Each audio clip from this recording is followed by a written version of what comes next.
And we are back with a special late night alternate Back. edition of the Square Table DJers podcast. Now, listen, before anybody want to break to me, I sent the email explicitly to the agent, Harlan, that said, 9:30 Eastern, 6:30 Pacific. And I guess the email sent back said he said 9:30 Pacific. And I guess the rule in Hollywood is you're supposed to go on the time of the guest, not the time of the host. Nobody ever told me this. Whatever. It's life. Oh, we got two people watching. Look at that. The time of the guest, not the time of the host. So fuck whatever time you set it up at. We show up when we want to. That's Hollywood. That's good. No, I mean, to be fair, the response he did send back did say 9:30 Pacific. Also, to be fair, she was busy and didn't show up on that end. So, hey, it's life, man. I'm not worried. I was gonna say, anyways, what the fuck? Yeah. So instead, I was on General Hospital once, so I decided to come on. He's watched General Hospital and he knows somebody who's watched the Daytime Emmy Awards. So it's true. It's true. I've watched many episodes of General Hospital. I was watching back when Lucy Coe was introduced. She was fucking. I think his name was Tony. Broke up that relationship. What a hoe. And then I think I was in a car once that drove by in the background on. So I consider myself to have been on the show. So I think that's good. I think that works. Yeah. I went to back in 04. Me and the girl I was going out at the time took a vacation to. Maybe it was 03.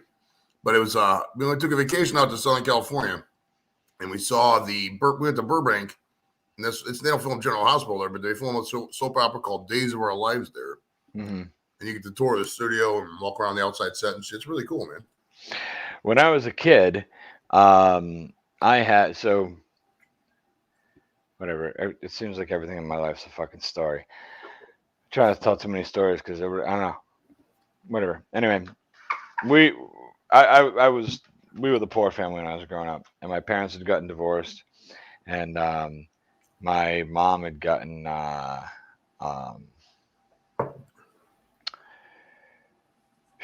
VCR, but we got the VCR because my grandmother owned a restaurant, and there was a VCR, like a video store next to it. And this was when this was so early on that it was still VHS and Betamax were still pretty even in the market, that was literally like fucking 9 months, right? I mean, it was still fucking way early. Like sands to the Argos, that's right. So my mom had gotten the fucking VCR from this video store because the lady had a bunch of them. So what happened was they used to rent a VCR. You could rent them for like $7 a day. So my grandmother owned the diner next door, and the woman who owned the VCR, the fucking VCR store, I'll just call it. I know it's a fucking video store. I can call it VCR store. She was a big one, right? She's a big old lady, and her daughter worked there, and her daughter was even bigger than her. I'm not being cruel. I'm just being honest. I'd say the mom was whacking in around 280, and the daughter was probably around, I don't know, 350. And back then, that's big as fuck, dude. Now it's like normal. Back then, that's fucking. Yeah, nowadays, we've become a much more obese country, but back then it was pretty, And my grandmother had a diner, and they would come and sit on the stools at the diner. It was pretty funny. But anyway, my grandmother had, she made friends with the lady, and basically it was, you two can eat here free whenever you want to, but we can rent as many fucking movies or whatever we want. So my mom rented a VCR for free. And we'd get all kinds of every day she'd bring 8 movies home and then bring them back the next day. It was fucking crazy. We just had unlimited rentals of fucking movies when I was a kid, What was the first VCR you guys bought? Do you remember? What year? So the first one we bought was, I don't remember what year. It was later that same year, and we bought it from her. We just bought basically what happened was, the lady, the first one we got, she had gotten some newer ones in. And still, we're talking top loaders. There still wasn't front loaders yet. So when she got the new ones in, because they were tough to get a hold of in the stores, but when she got the new ones in, she bought, like, my mom and my grandmother each bought one from her. So that's how we got our first one. It was probably within the first year VCRs came out. That's why I started out with we were a poor family, because we were the poor family, but I was the first kid in town that had a fucking VCR. So We were the last people in town to have cable TV, but I was the first one to have fucking a VCR. So when I was a kid, what was it, 86? I think it was. I was in school and I used to set I immediately figured out, yes, Ezra. We had a fucking remote with the wire. It had the long wire. We'd sit on the couch and it had fucking play, fast forward, stop. That was it. It had 3 buttons. Didn't even have fucking rewind. You want to rewind it, you had to get up. Like I hit the button. So yeah, ours, we didn't have a Betamax, but we had top loading VHS. And I would set it for Saturday mornings. I went and bought, I had, had a paper route, had my money, fucking went and bought some tapes. And no, I didn't have paper route at that point. I was working at McDonald's diner. I bought some tapes from fucking Fatty McKnucklebutts and fucking I would set the VCR to record wrestling on Saturdays for me. And Saturday morning, and then it was on a double on Saturday night. And so every week I would tape it. So I had wrestling tapes. I had these tapes. I probably was up to like 5 or 6 of them. I was starting to collect these tapes, Mm-hmm. And my mom used one of my fucking wrestling tapes to record her soap operas one day. Fucking bitch. How dare you? Dude, our first VCR we bought was 86. I remember it to this day because at the time we were living in the suburbs of Chicago, a city called Carpentersville. Mm-hmm. And we bought the VCR and we got a free world champion story of the 1985 Chicago Bears tape. That was like, for a while, that was all like we'd have that tape and then like whatever tapes we would, tape off the thing. I would tape like you did, tape record wrestling, whatever. Back then we used to get the wrestling pay-per-views. We record the pay-per-view on the VHS tape and then pass it out to classmates and everybody would watch it throughout the week. But we had the same style top loader VCR. And I kept that bitch for a while after I was like, oh, yeah, this give me a collector's item. So, me, I'm a fucking hoarder. If you don't know me, I'm a hoarder. You can tell by just looking at me. Well, you don't know me, but I'm a hoarder as well. 86. It was 86 for sure. I can guarantee you it was 1986 that we owned one. We probably owned it in 85 though, because we had it for a while and I'd been recording wrestling. And here's why I know. I had to look up the exact date. So my mom decided to take one of my wrestling tapes because she hadn't watched her fucking soaps that she had taped on her tape that she just taped over every week. She hadn't watched her fucking soaps yet. So she needed to not record over them and record her soaps. And she used my tape. So I came home and I was pissed to find out that my mom had put my tape in and recorded over my fucking wrestling. It was January 28th, 1986. I'll never forget it. Because what she recorded instead was she was recording the fucking show. And it was such a big deal back then when the space shuttle launched that they cut away from the fucking soap to watch the live shuttle launch and the Challenger blew up.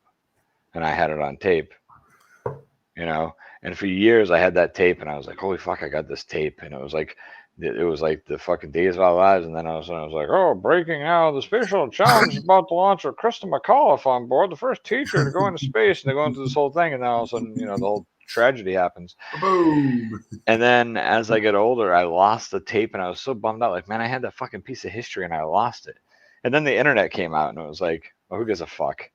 Oh, dude, it's everywhere. It is on here. I mean, the only thing sometimes you'll get is like, old commercials that, maybe aren't even on there, but every tape ever has just been. Yeah, it's all bastardized, man. It's all on here now, Oh, yeah. It was, I remember when YouTube first came out, it was even because back then they had no copyrights. So you could just put whatever. I remember when there's an old YouTube channel I have, just Joe Varel. There's a couple of videos on there. Back you just play a video, play a song, and you can fuck, no copyright. Anything. Dude, when YouTube first came out,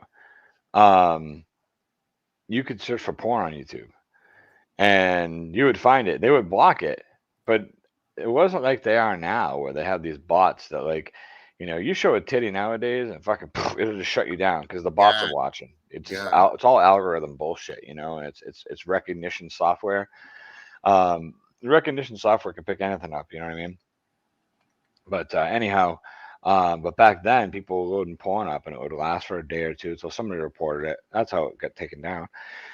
But I can remember going to my buddy's house and we would look through. It wasn't like hardcore stuff, but it was softcore porn. And I can remember him like showing me like, look at this, man, look at this, and we were like, whoa, titties. There's free titties on the internet. You know, nowadays, you know, you can watch a fucking horse, you know, sodomize an 87-year-old man anywhere Step on the horse. internet. You You can, know, you can find a step horse.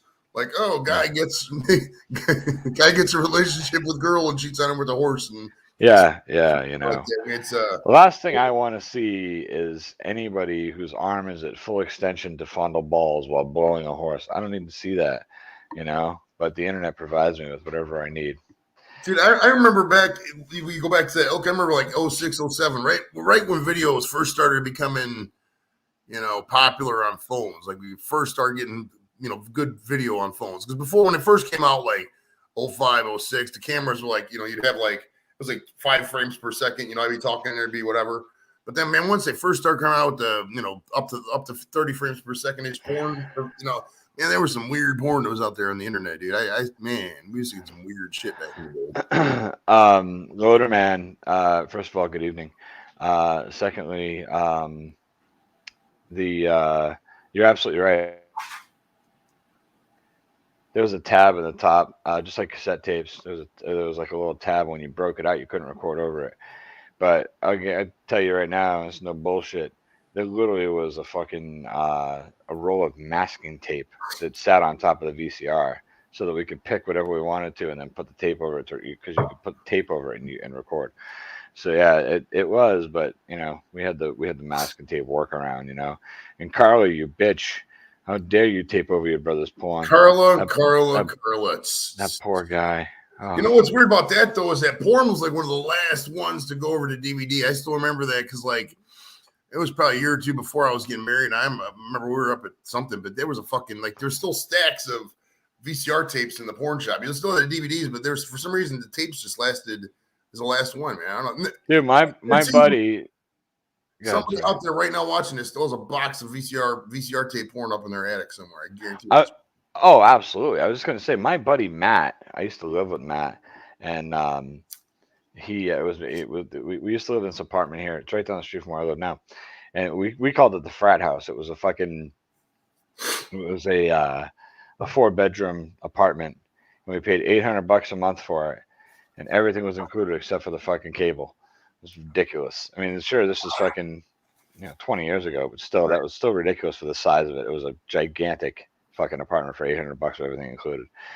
So we were like high on the fucking horse, man. You could literally collect cans for a fucking job and afford this apartment, And so we're all working, we're all fucking got tons of money just hanging out our assholes to burn, and this guy is buying porn like it's fucking baseball cards, He's coming home with a little black fucking plastic bag, I'm like, what'd you get? You fucking buy more porn?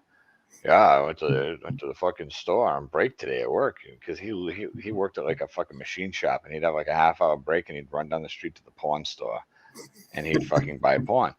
I was like, bro, how many fucking different nipples do you need to whack off to? Seriously, like, is it that boring? You can't fucking, like, he had fucking stacks of porn in his room. So like we'd have parties, and this kid would think it was funny to lure girls in and be like, hey, look at the porn collection. No, nobody wants to fuck you when they know you're jerking off 5 times a fucking day. Fuck you, Seriously. So it was just ridiculous. When he moved into this apartment that he was in, when I came up to Massachusetts, he was living in an apartment. Unfortunately, great guy, but unfortunately, since then he's had a lot of problems, and he's a bad alcoholic, and he quit drinking, and for like 6 years he was going to 8 AA meetings a week, bro. 1 every day and 2 on Sunday, and it put him into like a depression. Like he fucking tried to drink himself to death. He fell off the wagon and tried to kill himself by drinking. Was he mandated to go to that many weeks? Why was he going to 8 a week? No, there was no mandation. There was no mandate at all. He got introduced to the meetings when he checked into rehab, because he was an alcoholic. He was just a severe alcoholic. He wasn't functioning anymore, so he went into like a fucking outpatient program or whatever, and he quit drinking, and then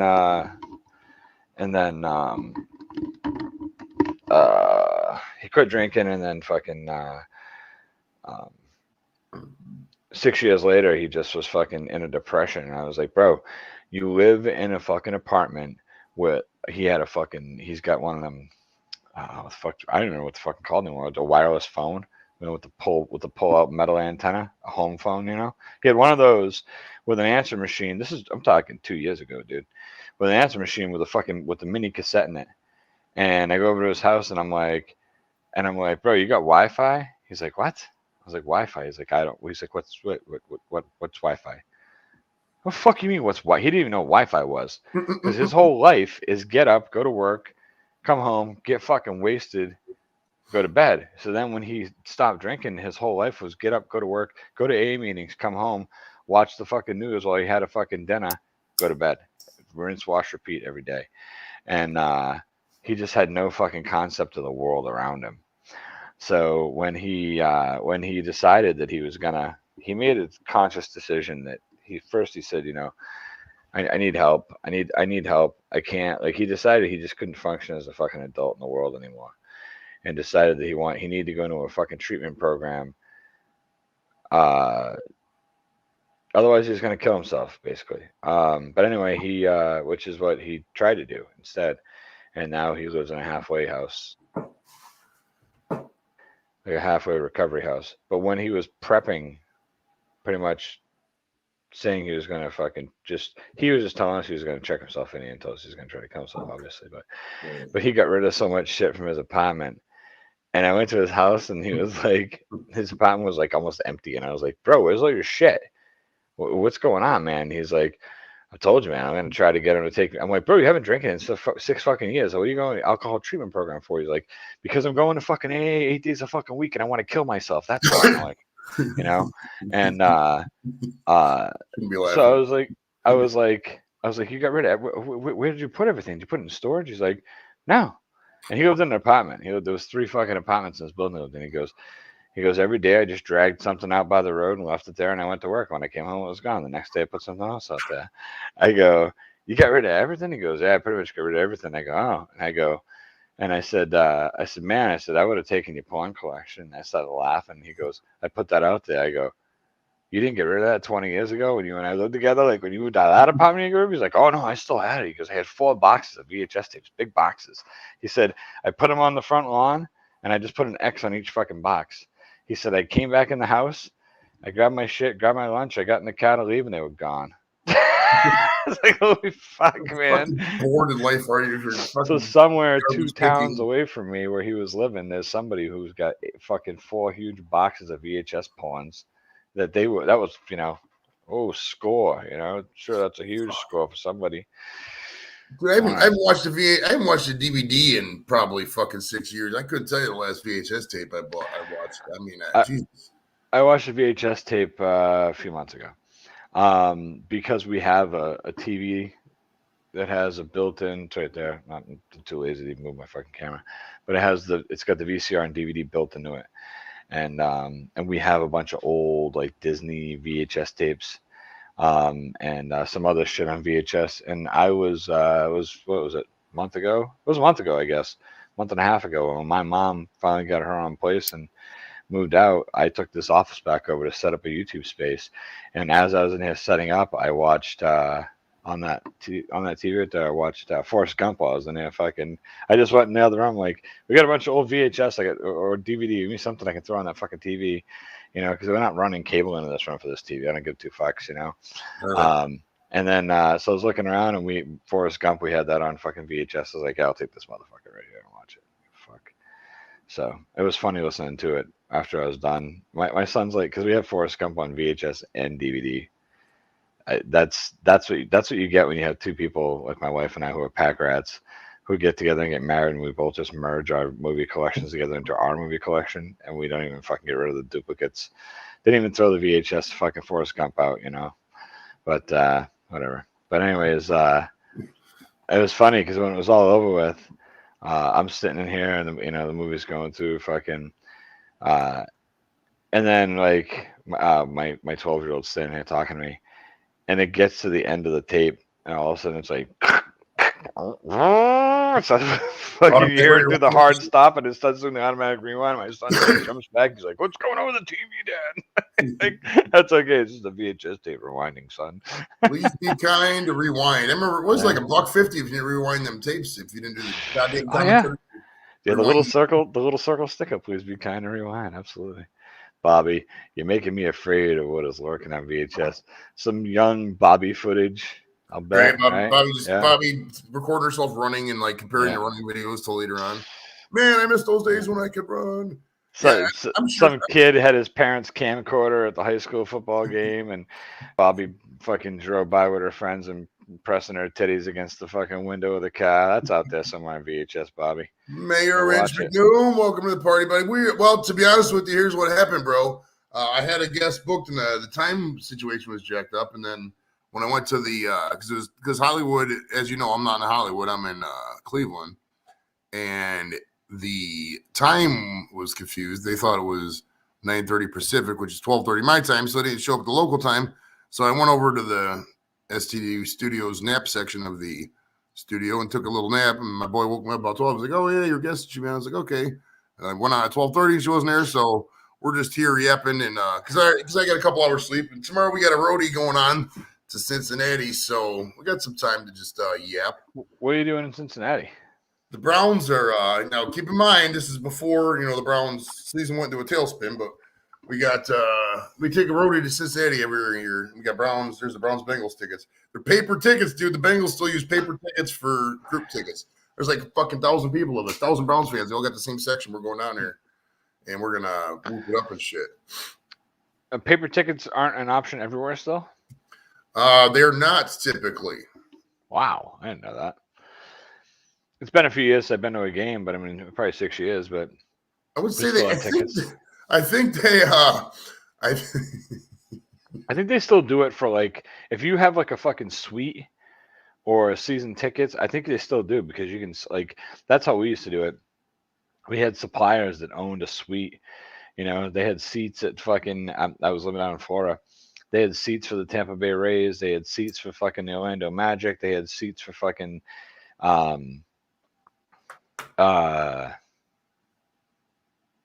the Rays, and then they had a suite at the fucking Ice Palace for what the fuck it's called for the. Well, up until a couple years ago, what they used to do at it's haven't been too many. Even I actually think they did at Indians games too, but they would. You go in there. I saw it. You fucking killing me, bro. You could go in and show the app. Like the Cavs had the flash sheets app, so you go in there, you show the flash sheets app, and they go scan it, and they give you a little tiny sheet of paper with the ticket printout. You take that, but now since 1920, past that, the Browns. I'm gonna go to the Browns pretty much now. Sometimes to the Cavs. But the Cavs is all digital now too. But yeah, starting last year with the Browns, it was all they got rid of. No more paper. It was all digital and everything now. But the cool thing about the Browns, though, they got this. Some people are like, "Oh my God, why would you register your face and stuff like this?" But they have this facial recognition stuff. So what you do, you just go to the website, you hold your picture up, your face, just wherever the scanner thing is, and they register your face, scan everything. Then you're walking up the stadium. It's called the Express Pass access line. You just walk up. I stop for 2 seconds. It's like Joseph Rell, and I'm like 3 tickets. Boom. Literally walk right into it. It's fucking amazing. I really dig it. Wow. It's like being on the Jetsons. It is. And it's fucking fast, too. It's not like I got to stand there and wait for 5 seconds for the thing. When I'm walking up, like half the time my face is just like, halfway in the picture and shit. It's already scanned, bro. Just like that. And that technology, if the Browns got that kind of technology, you got to think everybody else has that for, other things. I don't think privacy is as much as people think out there. I think there's a lot of technology that they just don't talk about. You know what I mean? Because if a football team has that kind of stuff, it's out there. It really is. Yeah. Oh, absolutely. It's out there, man. It's a fucking Jesus. Now, Mayor Rich McNoom talking about the Packers. We got to talk on this. We're not going to. Okay, when I was high earlier. When I say earlier, I guess I know that from earlier it could be any time from now until 2015. But when I was high earlier, I was thinking about the thing that just happened over the past 18 months and how to get around it. I think we should call it Colorado Video, because if we call it Colorado Video, people they don't know what we're talking about. Get past the censors. So when A-Rod was talking about when he was talking about Colorado Video earlier, Mr. McNoam, What do you think about all that? He came across as very smart. We're talking about on the Pat McAfee show earlier. He came across to me as very smart, I think. But boy, he probably lost a lot of people when he dropped Joe Rogan's name and mentioned the cow stuff. So I don't know. For the record, it's McAfee. Oh, McAfee. Okay. McAfee. I only know that because this fucking slob got a job now. He's fucking he wrestled. He got a job with WWE. He's a fucking announcer now over there. He won the 24/7 belt, I thought, for one little bit, didn't he? He did, and he's doing the fucking. Well, he did that before. That was kind of like their lead in to get him into the ring. But let me tell you, bro, for a guy who's not a wrestler, that fucking guy came out and put on a fucking clinic in wrestling. It was like, well, I was watching the pay-per-view and my buddy's like, oh yeah, Pat McAfee is going to be on here. And I was like, hey, what is he? He's fucking football, right? Isn't that what he is? Right? And I'm like, he was a punter. He was a fucking punter. Yeah. I was like, Pat McAfee. He's like, yeah. So he shows me who he is, whatever. I'm like, I don't know who this fuck is. And he's like, hey, he's the guy who won the 27. I was like, oh yeah. And then they went out and had this match, dude. He was in like a fucking this long match. It was a tag match. That's what they do with people who aren't real wrestlers, so that way they can. McAfee fucking wrestled half the fucking match though. Like they didn't just give him like the celebrity spots where he comes in for a couple fucking shots. This fucker jumped off the fucking top rope to the outside of the ring, threw a fucking table on a dude and shit. Like he's fucking nuts. It was awesome. But yeah, he's a regular commentator over there now. So and he was the part. There was that late 2007, 8, 9 West Virginia football team. Man, it's there were some fucking studs on that bad boy, man. Jarrett Brown, Noel Devine, Owen Schmidt, man. That big ass fullback, Owen Schmidt. He used to go in there and just. I've been trying to get him on the show so bad, man, because Jarrett Brown, the quarterback of that team's on my friends list, and he said he would do the show, but then like the past couple, he called me the one time and I didn't answer because he called a messenger. He's like one of those guys likes to talk, I guess. And he hasn't responded to my past couple messages. I could probably get him on if I wanted to. But, yeah, to think about all those guys was on that team, and then the fucking punter is the one who just comes out and he's pretty much he does whatever he wants. I mean, I'll be real here. He's got 1.5 million subs-ish. He goes live, he gets 50,000 people. That's easy, exactly where I want to be at the end of the day. So, right. I think a fucking punter is going to go live and, do all that off all that team, man. That's crazy, bro. Man. Well, here's the thing. Here's the thing with fucking the internet, YouTube, Twitch, social media. We're finding out that it's all about this whole fucking world is all about humans interacting with other humans and making them feel good. So it's so much less nowadays about who's perfect and who looks perfect and everything else. This gives everybody a platform. Anybody can jump on here and anybody can fucking try their hand to entertain the fucking world. And, whatever, what happens. And Pat McAfee is a fucking, he's a good interview. And on top of that, he's a fucking pretty funny guy. And he comes across as being a pretty well-educated guy, too. So you put all that shit together, and that makes for a fucking entertaining show. So for a fucking guy, how many fucking kickers have they been out there now that are probably fucking rock stars in real life, but everybody's like, hey, he's a fucking kicker. Because he didn't have a YouTube show. He couldn't expose himself to the world for what he was, Mm-hmm. Oh, my God. Bobby's finally replying to me talking about her pressing titties on the window, I think. Maybe she's talking to somebody else, but I'm going to pretend she's talking to me. Oh, my God, those are my WV days, my West Virginia days. I wait for that thing to say, hello, Moto. Dude, I'll tell you what. I was sitting there when I sent the email to. Did you send Chatio a link, by the way? I did not. I was just waiting for Doritos doesn't come up yet. Yeah, I don't know what he's doing. The fuck are you, Dorito? Can I send one to Chatio? Yeah, for sure, bro. I saw Matt J was in here. I forgot to say hi to him. What's up, Matt? Matt was up. That was several hours ago. That might have been at the. I don't know if he's. No, he was here.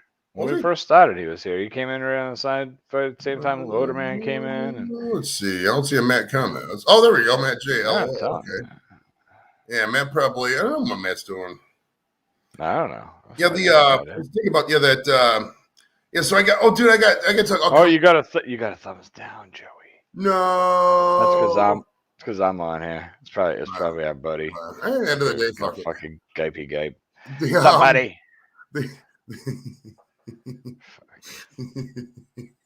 I can literally just see her just stare off into space and laugh for 45 minutes right now. I Swear to God. know. I swear to I could too. I could too. Wait, what? Was I supposed to respond to scroll? Sorry. Oh, I see how it is. That's fine, Bobby. God. What's going on with Odell? So it's like this, man. Odell is he hasn't had a good Bobby. season since 2015. Okay, the Browns really overpaid for him in a trade we probably should have made. That's number two, and number three, he's just a giant diva, man. He's just he doesn't care about social mores, doesn't care about team camaraderie, how you're supposed to do things. He he has his dad. He's 29 the fuck years old, and he's got his dad out here reposting videos and fucking LeBron James. Like, shut the fuck up, Odell. Grow up and fucking be a real goddamn man. And, what a fucking loser. What a fucking idiot, dude. Come on. You paid $20 million a year to do a job. Just fucking do it. Quit being a white. Right. So Odell Beckham Jr. is like the epitome of the douchebag fucking athlete. Complete fucking piece of shit douchebag who's and there's a bunch of them out there now. Some of them reel themselves in. Some of them get to the point of douchebaggery, and their skill outpaces the douchebaggery. And if that's the case, then you can get away with it. I think of Chad Ochocinco in that aspect. Ochocinco turned out to be okay in the end, but he was at a really high douchebaggery point, and he leveled off and then kind of got into like a more of an accepted douchebag point. Because he actually could do shit, you know. And I'm not saying Odell Beckham Jr. can't, but I haven't followed a lot of stuff. When you started posting about him on Facebook, I was like, this motherfucker's still relevant? What? I had no idea, you know. Like I honestly I haven't heard anything about him. We're in Cleveland. We can't get away from the fucking guy. Yeah. Well, the problem with Cleveland is you guys fucking so. Man, my mom's wife, my stepmom Maggie, who passed away back in January, she's a huge Browns fan, man. And I used to always bust her balls about it. For years, I've been busting this woman's balls. So I don't want you to think that my fucking Browns fucking hatred just came for you and Lep. You guys just kind of fell into the hatred that I already had. But she fucking, what's up, Dorito? I used to tell her all the time, fucking Cleveland's like that fucking, you know, Ohio, I guess. So I guess Cleveland, right? Because you still got the Cincinnati Bengals, but well, they're kind of the same team. They suck too. But you guys are like, you'll take it.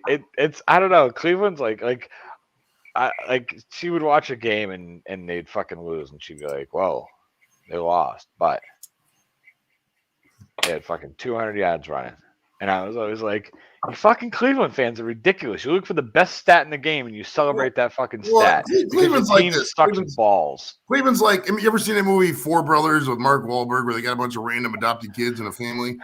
Cleveland's like that. We got a horror mom and we got like 10 baby daddies. And anytime there's some kind of semblance of, you know, anything, we fucking just, oh yeah, wow, mom got a guy who makes over $30,000 a year and has a job in a car with fucking 3 tires. You know, we just like, wow, it's a good feeling for a little bit there. And we that's what I'm saying. It's that feel good moment. It's like the flavor of the month that mom's bringing home, but he's fucking coming and bringing candy when he comes to bang your mom. You know. We were a little we were squirrels in a little bit of a thing there. We have to introduce Mr. Dorito. How are you, sir? What's up, brother? Yeah, I didn't get a chance to say it, squirrel, before Kathy came in here, but she wanted me to tell you hello. So she beat me to it. What's up, Kathy? What up, Joey? What up, homie? Squirrel. I'm chilling, bro. How you doing out there, Dorito? What's up with you, bud? Nothing. Getting doing a little laundry, getting ready for tomorrow. My buddy's band, they ended up a slot came up for Punk in the Park tomorrow out here in Orange County, and so they're going to be. They took up the slot, so I got to do load out. So you're bringing the trike?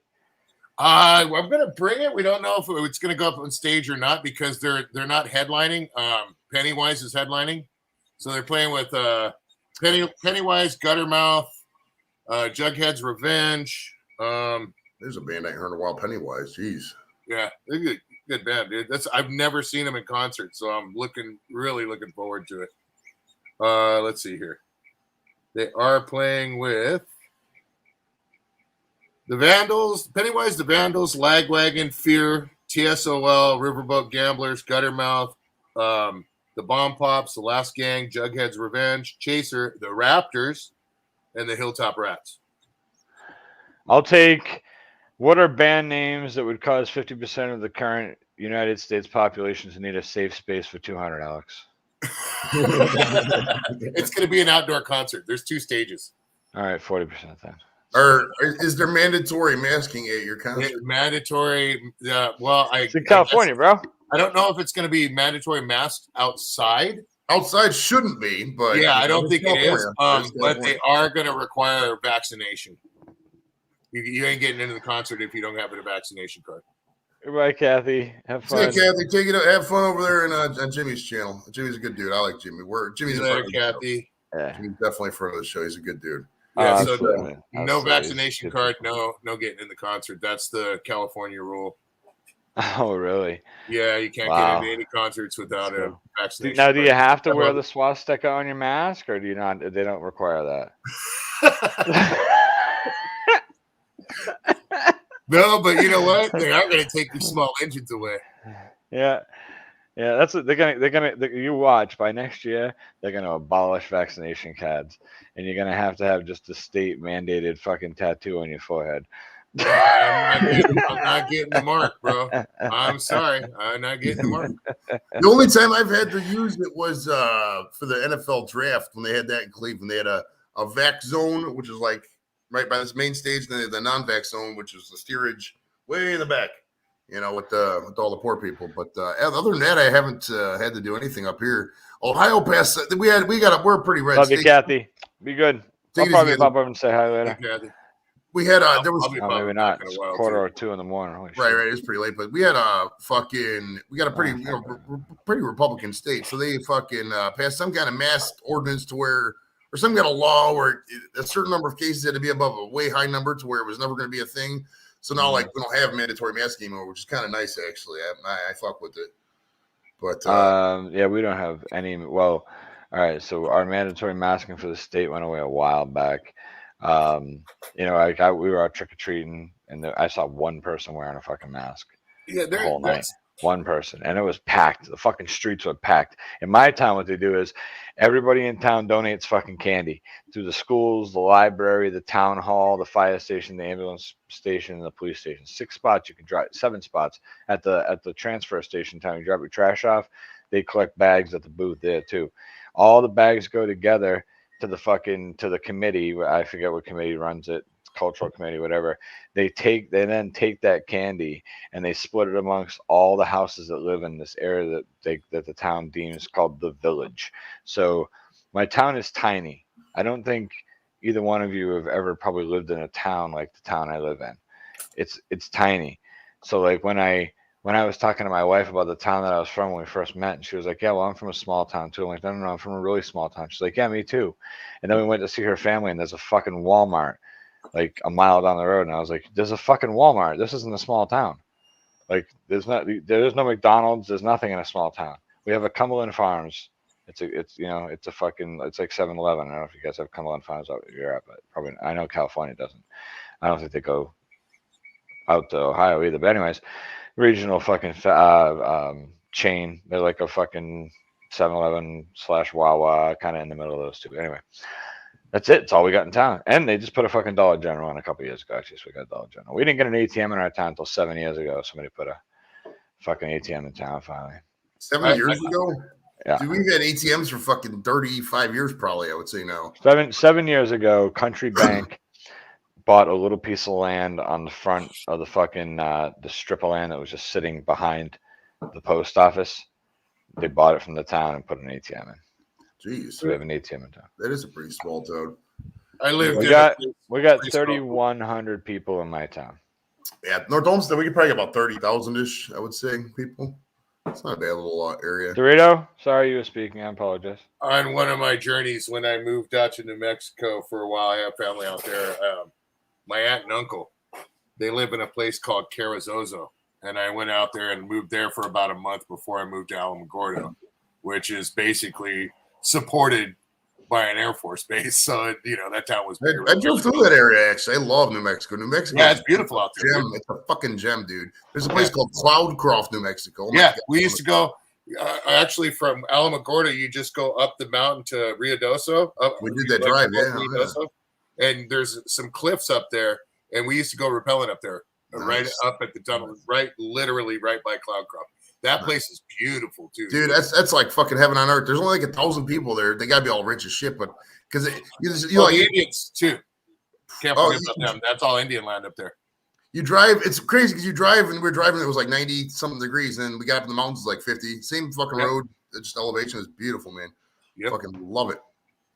Yeah.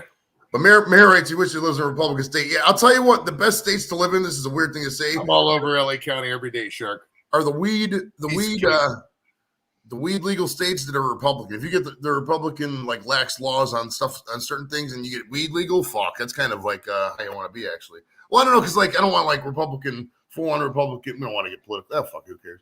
But we don't want like full on, police brutality Republican. But certain Republican things are cool. I would imagine. What did you just say? You don't have full on what? Full on police brutality Republican, like far right beating people and shit like that. Yeah. You don't want that. That's radical. That's not Republican. That's radical. Reactionary. Different.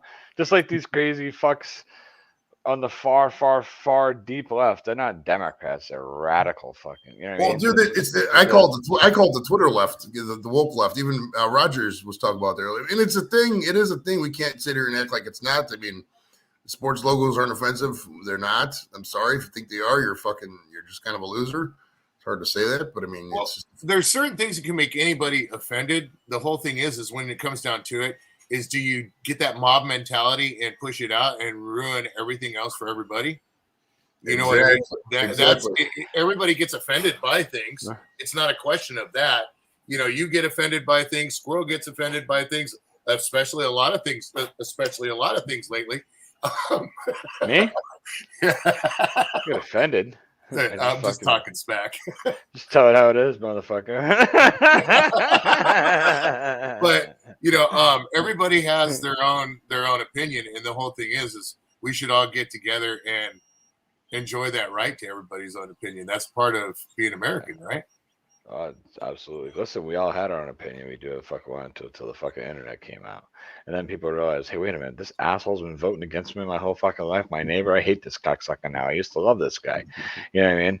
It's so ridiculous, but that's what happened. Well, there's so many people, the whole district, if this person doesn't disagree with me, I'm going to block them. It's just, that's why nobody talks to each other anymore. You know what I mean? They live in their own little world of people who agree with them, and it's a fucking. Everybody wants to fucking fight about everything, dude. I don't fight. I wear my heart on my sleeve, dude. I'll call it out like I see it. I don't care if something bugs me. I don't care. I'll say it, and that doesn't mean that anybody else has got to hate that person. My own opinion is my own opinion, and I have that right to it. It doesn't mean that everybody needs to get in the masses and follow behind me. That shit's ridiculous. Yeah, like I have my own opinion. Yep. Don't ever forget it, bitch.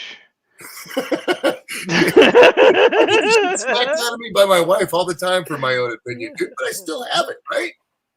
Well, at the end of the day, my opinion is like not bullshit. No, people always are like, oh, why do you do this and that? It's my world. Like I'm only here for, if we're being honest, the most probably 40 years. I'm 44 years old, so say I'm already on the back nine if we're doing math.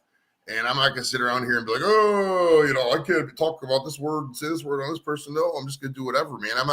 If the more somebody's offended by words, the less I'm going to hang out with them. I probably just won't be friends with that person after a while. There's enough people on earth to where you can just be friends with whoever you want and not have to worry about, what you say and this and that. I mean, there's certain things that offend me, and I'll call you out on it, but I'll turn the page.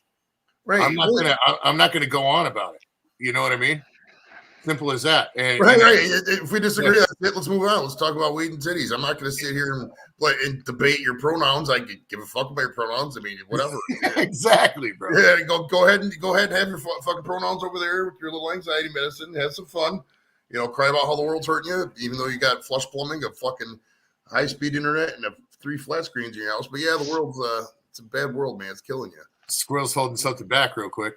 I was going to say, speaking of pronouns, I thought it was great when we finally were able to have the conversation with Chadio about the fucking shim that he was dating.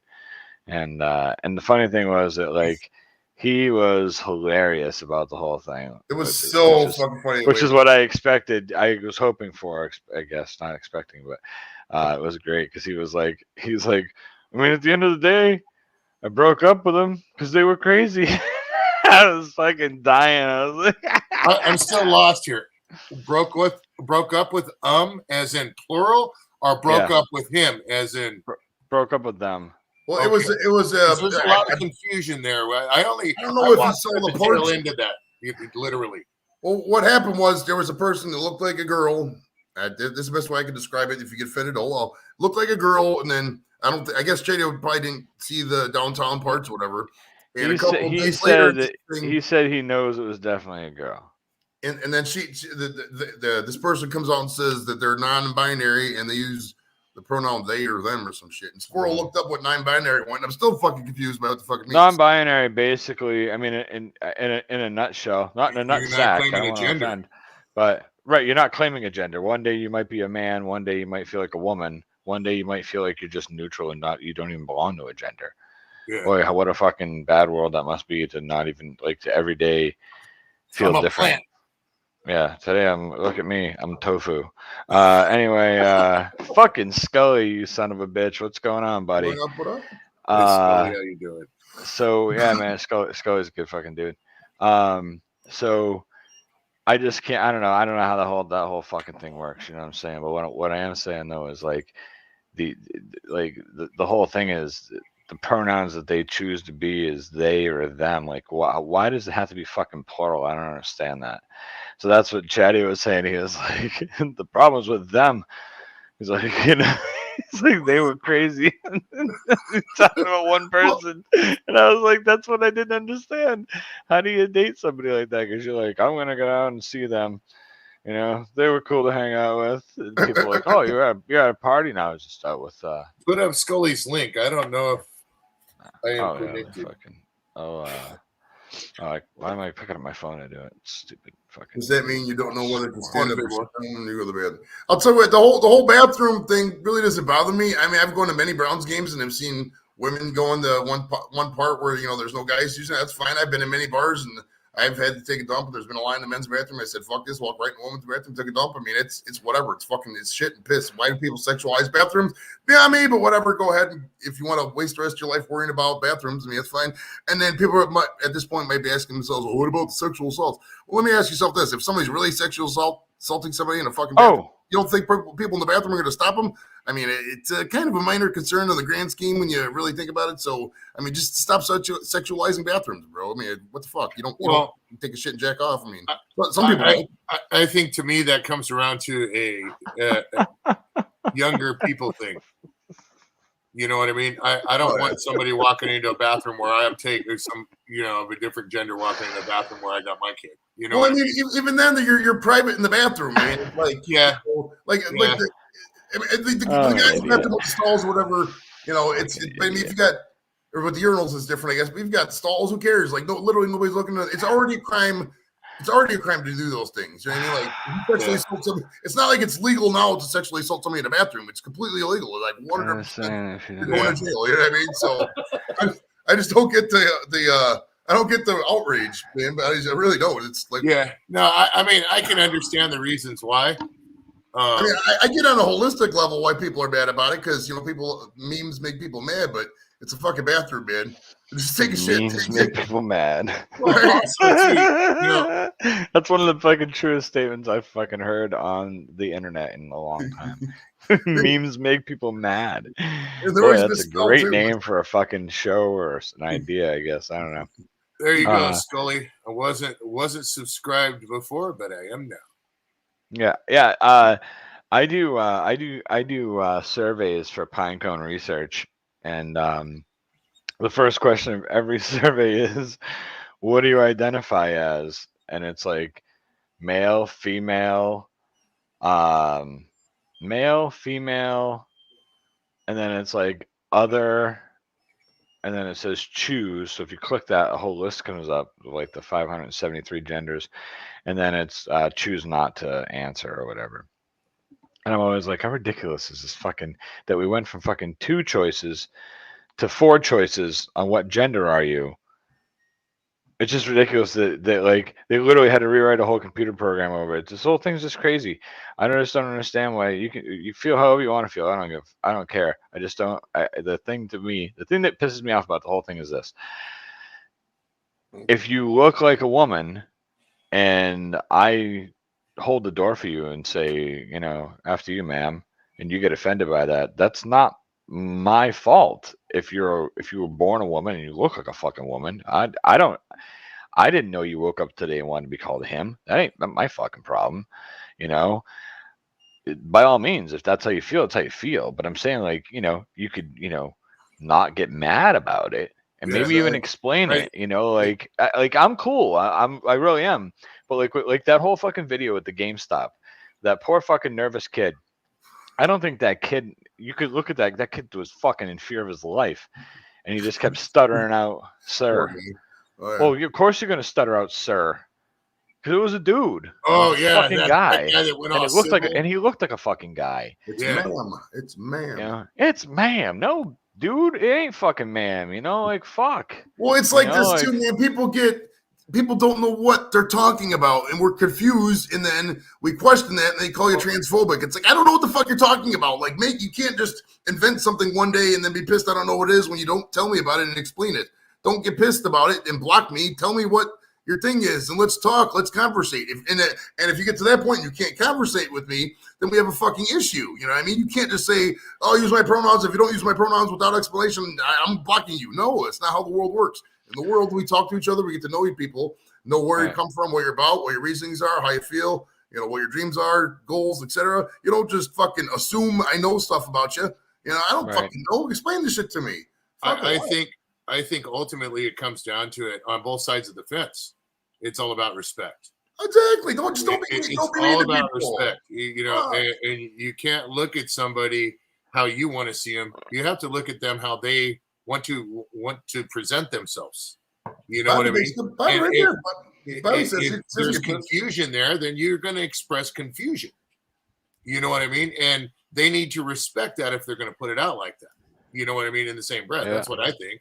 And I think we're all kind of basically saying about the same thing, round about the same thing. Right. There's nothing wrong with being different. There's nothing wrong with being different. But if you are going to be different or act different, etc., be willing to, not everybody's going to accept your differences. You have to explain it a little bit. You're going to get some backlash. It's going to be a little, seeing a 6'9" guy walk down the street in a fucking dress. I don't think the backlash is right either. Sometimes. I don't think the backlash is right though either. So I just want to make a comment real quick. Shark had said I put American as my pronoun. That's I like that. Everything, the fucking chat just jumped all at once. And then he said I dealt with a person who dressed like a female but driver's license was male. He took offense when they called him by the name on it. I dealt with that honestly as a bartender once. The guy come up and asked me to start a tab under. He was like, start a tab under Susan, and he gave me his credit card, and I looked at the credit card, and I was like, okay, fucking credit card said fucking Robert, whatever her last name was. So when he went to pay, I was like, you got the card with Robert on it, right? And he goes, I don't go by Robert, and I said, I'm asking you the card that you had, and I said, is that that was the card you gave me, right? Because sometimes people would come together and then they gotta get their fucking husband to show that it's them or whatever. If they had the same last name, I didn't fuck with them on it, So I was like, do you have the same last name? Because I knew it was a fucking dude, but I was just trying to be nice. Like I need some kind of fucking verification that this is fucking your card or your husband's card or whoever's card, And the guy was like, you don't need identification. I was like, I do actually. You said your name was Susan and this says Robert, so I need identification that you have the same last name or that this is your card, blah, blah. And fucking guy got so mad about it, man. So fucking mad about it. He was like, I'll just pay cash. And he took the fucking card back and gave me cash. It was like mad about it because I wasn't being a dick about it. I was doing my fucking job, What if that was a stolen credit card? I don't fucking know. But I don't know. The whole thing's kind of fucking a little wonky. That's all. A lot of it is in America. We're a society of we need an enemy. We need something to root against. Going back, we always had the the British and the Revolutionary War. Then going through, we always rooted against the South, or the Filipinos, and then for a while we rooted against the Germans and the Japans and the Vietnam, Korea, etc. There's nothing in the Cold War, the Soviet Union. There's nothing for us to root against now. So people are making up shit to get mad about, and it showed through like, we're rooting against ourselves now. Yeah, exactly. People are like, I'm against critical race theory. They don't even know what they're talking about. People are like, I'm against transphobia. You don't even know what you're talking about. They just make up words and make up situations, scenarios, and they get mad about it. Well, the war on Christmas. They're canceling Christmas, bro. You can't do it. I'm a general in the war on Christmas. We got to save it from the radical left. No, nobody ever did that. Nobody ever said there was a war on Christmas. Okay, relax.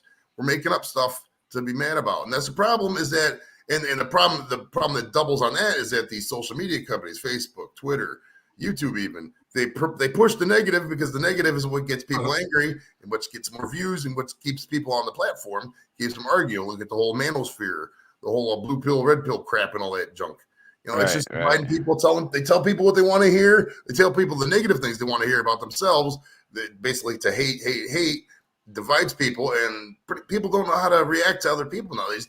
You get situations where people go and they just freak the fuck out when they're around. So, I can't deal with this. No, you have to be able to deal with basic shit. Well, but I mean, there is some fucking There's grounds for things sometimes. Yeah, I mean, some of the stuff you just listed isn't stuff that people will get upset about for no reason. You should have seen some of the fucking material my kid was bringing home from school last year. You know what I mean? And it talked about things like being, like fucking white people not showing any kind of fucking shame for the fact that they are the fucking, that things are easier for them in life, stuff like that. That kid's fucking, he just became a teenager. He doesn't need to be someone telling him that he should be ashamed of the fact that he's a fucking white kid. That's the thing, that it's like you're at such a young age, you're teaching these kids that they should be ashamed of themselves. It's bullshit, and then his fucking teacher sent this fucking email, and I blew up, and my wife was like, I'll handle this, because she sent this fucking thing because my son told her, I don't want to deal with this. I don't want to read this book. Thanks, because the book was what do they call it?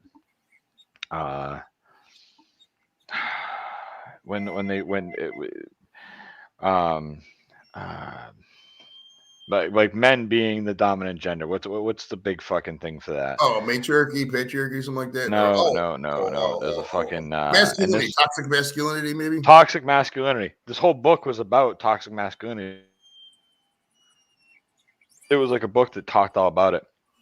But what she did was she used it as, oh no, this is just our book that the whole class is going to read and do a book report on. Yeah, they're in fucking 9th grade, and the whole class doesn't just read a book and do a book report anymore. That's bullshit. That's 5th grade shit. You know what I mean? Like, what do you mean fucking the whole class? But that's what she did, and the whole book was about toxic masculinity and how fucking, like just shitting on men. The whole fucking book, written by some fucking lesbian in Maine, I'm sure. Either way, and so she emailed my wife and was just like, your son is saying that the stuff that's in this book is not true, and he doesn't want to read it, and so my wife's like, well, I don't want him fucking reading it, so fuck off. And the lady was like, well, it's not about learning about that, it's just about reading the story, blah blah blah, they're doing a book report on it, yada yada yada. So my wife said, my son will read it, he'll do a book report, but I've instructed him not to believe any of the shit that's in the book, basically.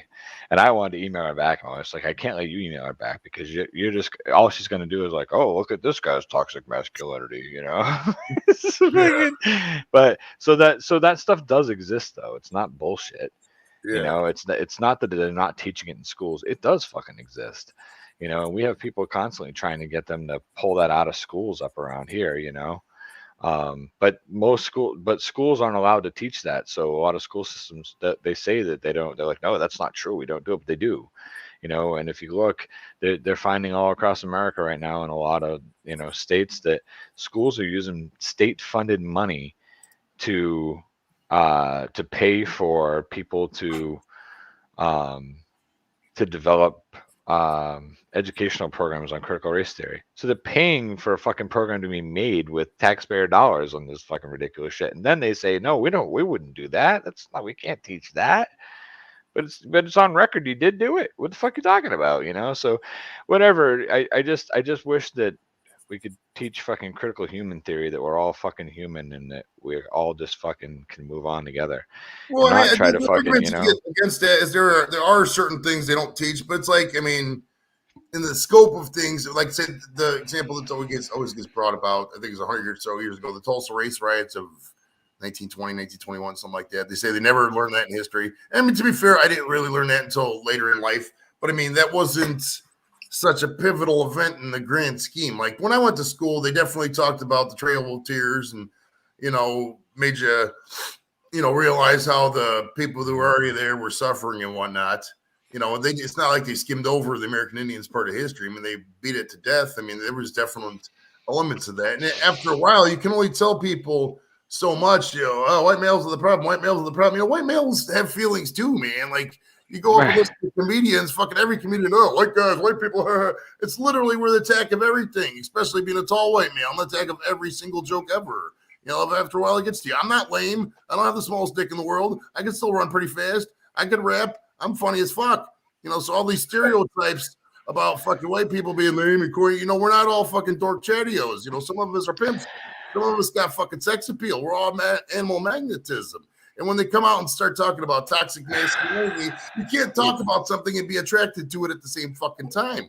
I have hardcore feminists on my friends list, but they want to get on the Joey Edibles train. I don't fuck with them because they're, I'm married for one, and for two, whatever. But like, dude, it's like you can't talk out of both sides of your fucking mouth. You can't be attracted to the thing you're fucking denouncing.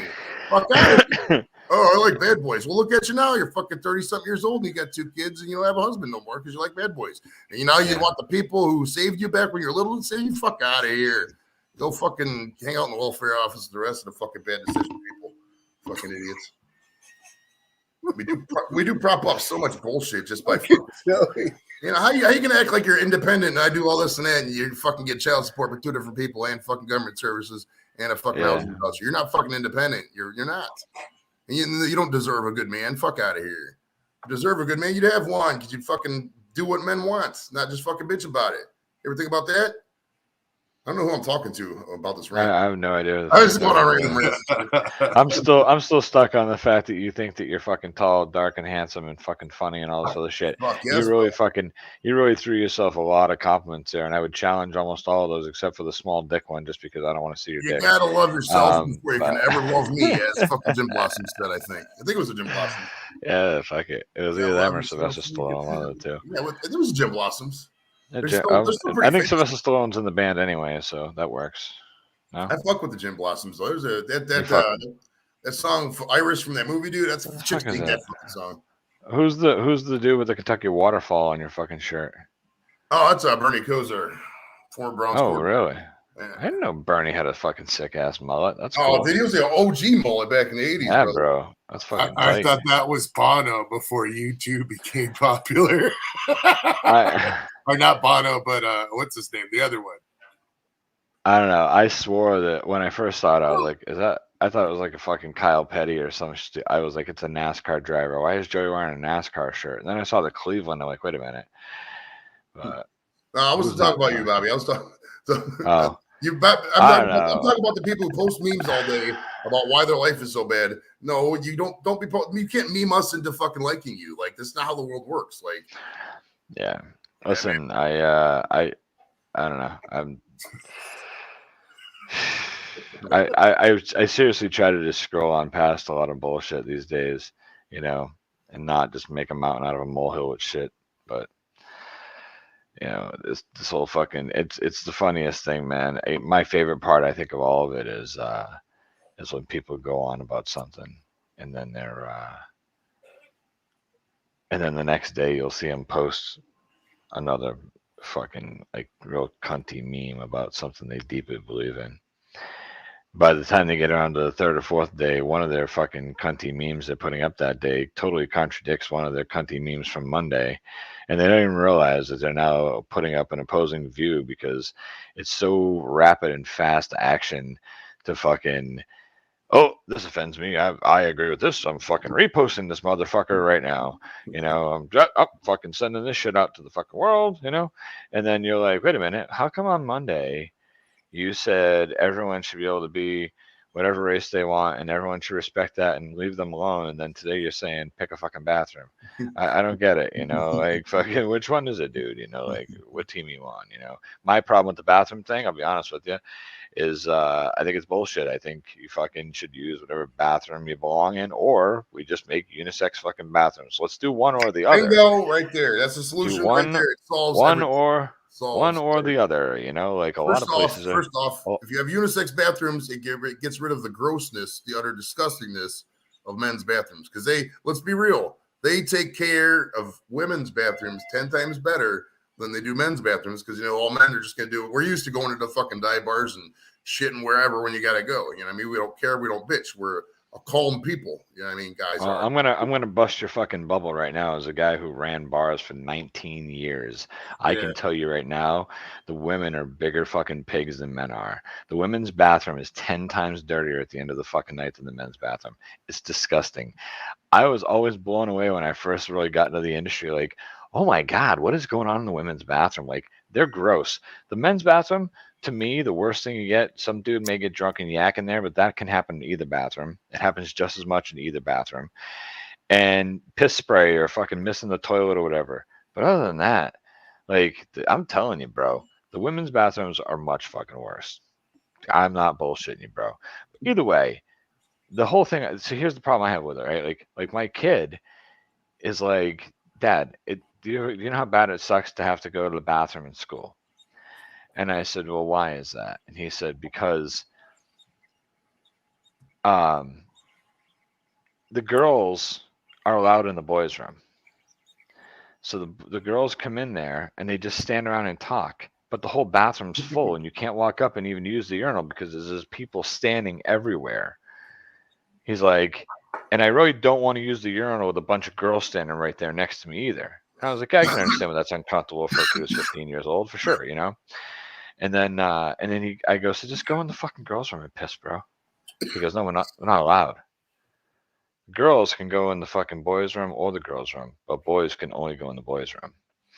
So he was telling me, he's like, Dad, my friends all have a problem with this because we can't go in and take a piss between classes or take a dump or anything. You can't do anything. You can't use the bathroom. It's always packed with girls just hanging out and talking, just fucking hanging out, you know? It's all the girls that want to be called a boy name, and they all just stand in the fucking bathroom between classes and bullshit, you know?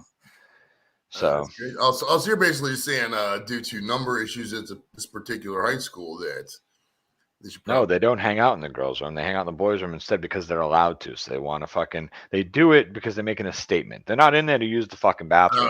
They're in there to hang out in there because they're allowed in there. Because that's can, the fucking basically. problem. They're not even taking a shit. They're not even fucking, flapping their pussy lips to pee or whatever they got plumbing down there. No, they're in there waiting for some kid to fucking tell them that they can't be in there or to ask them to fucking something. leave. They're basically baiting people. It's like they're looking for that's fucking, hey, guess what? It's a transphobic out there. Because they're woke. That's why.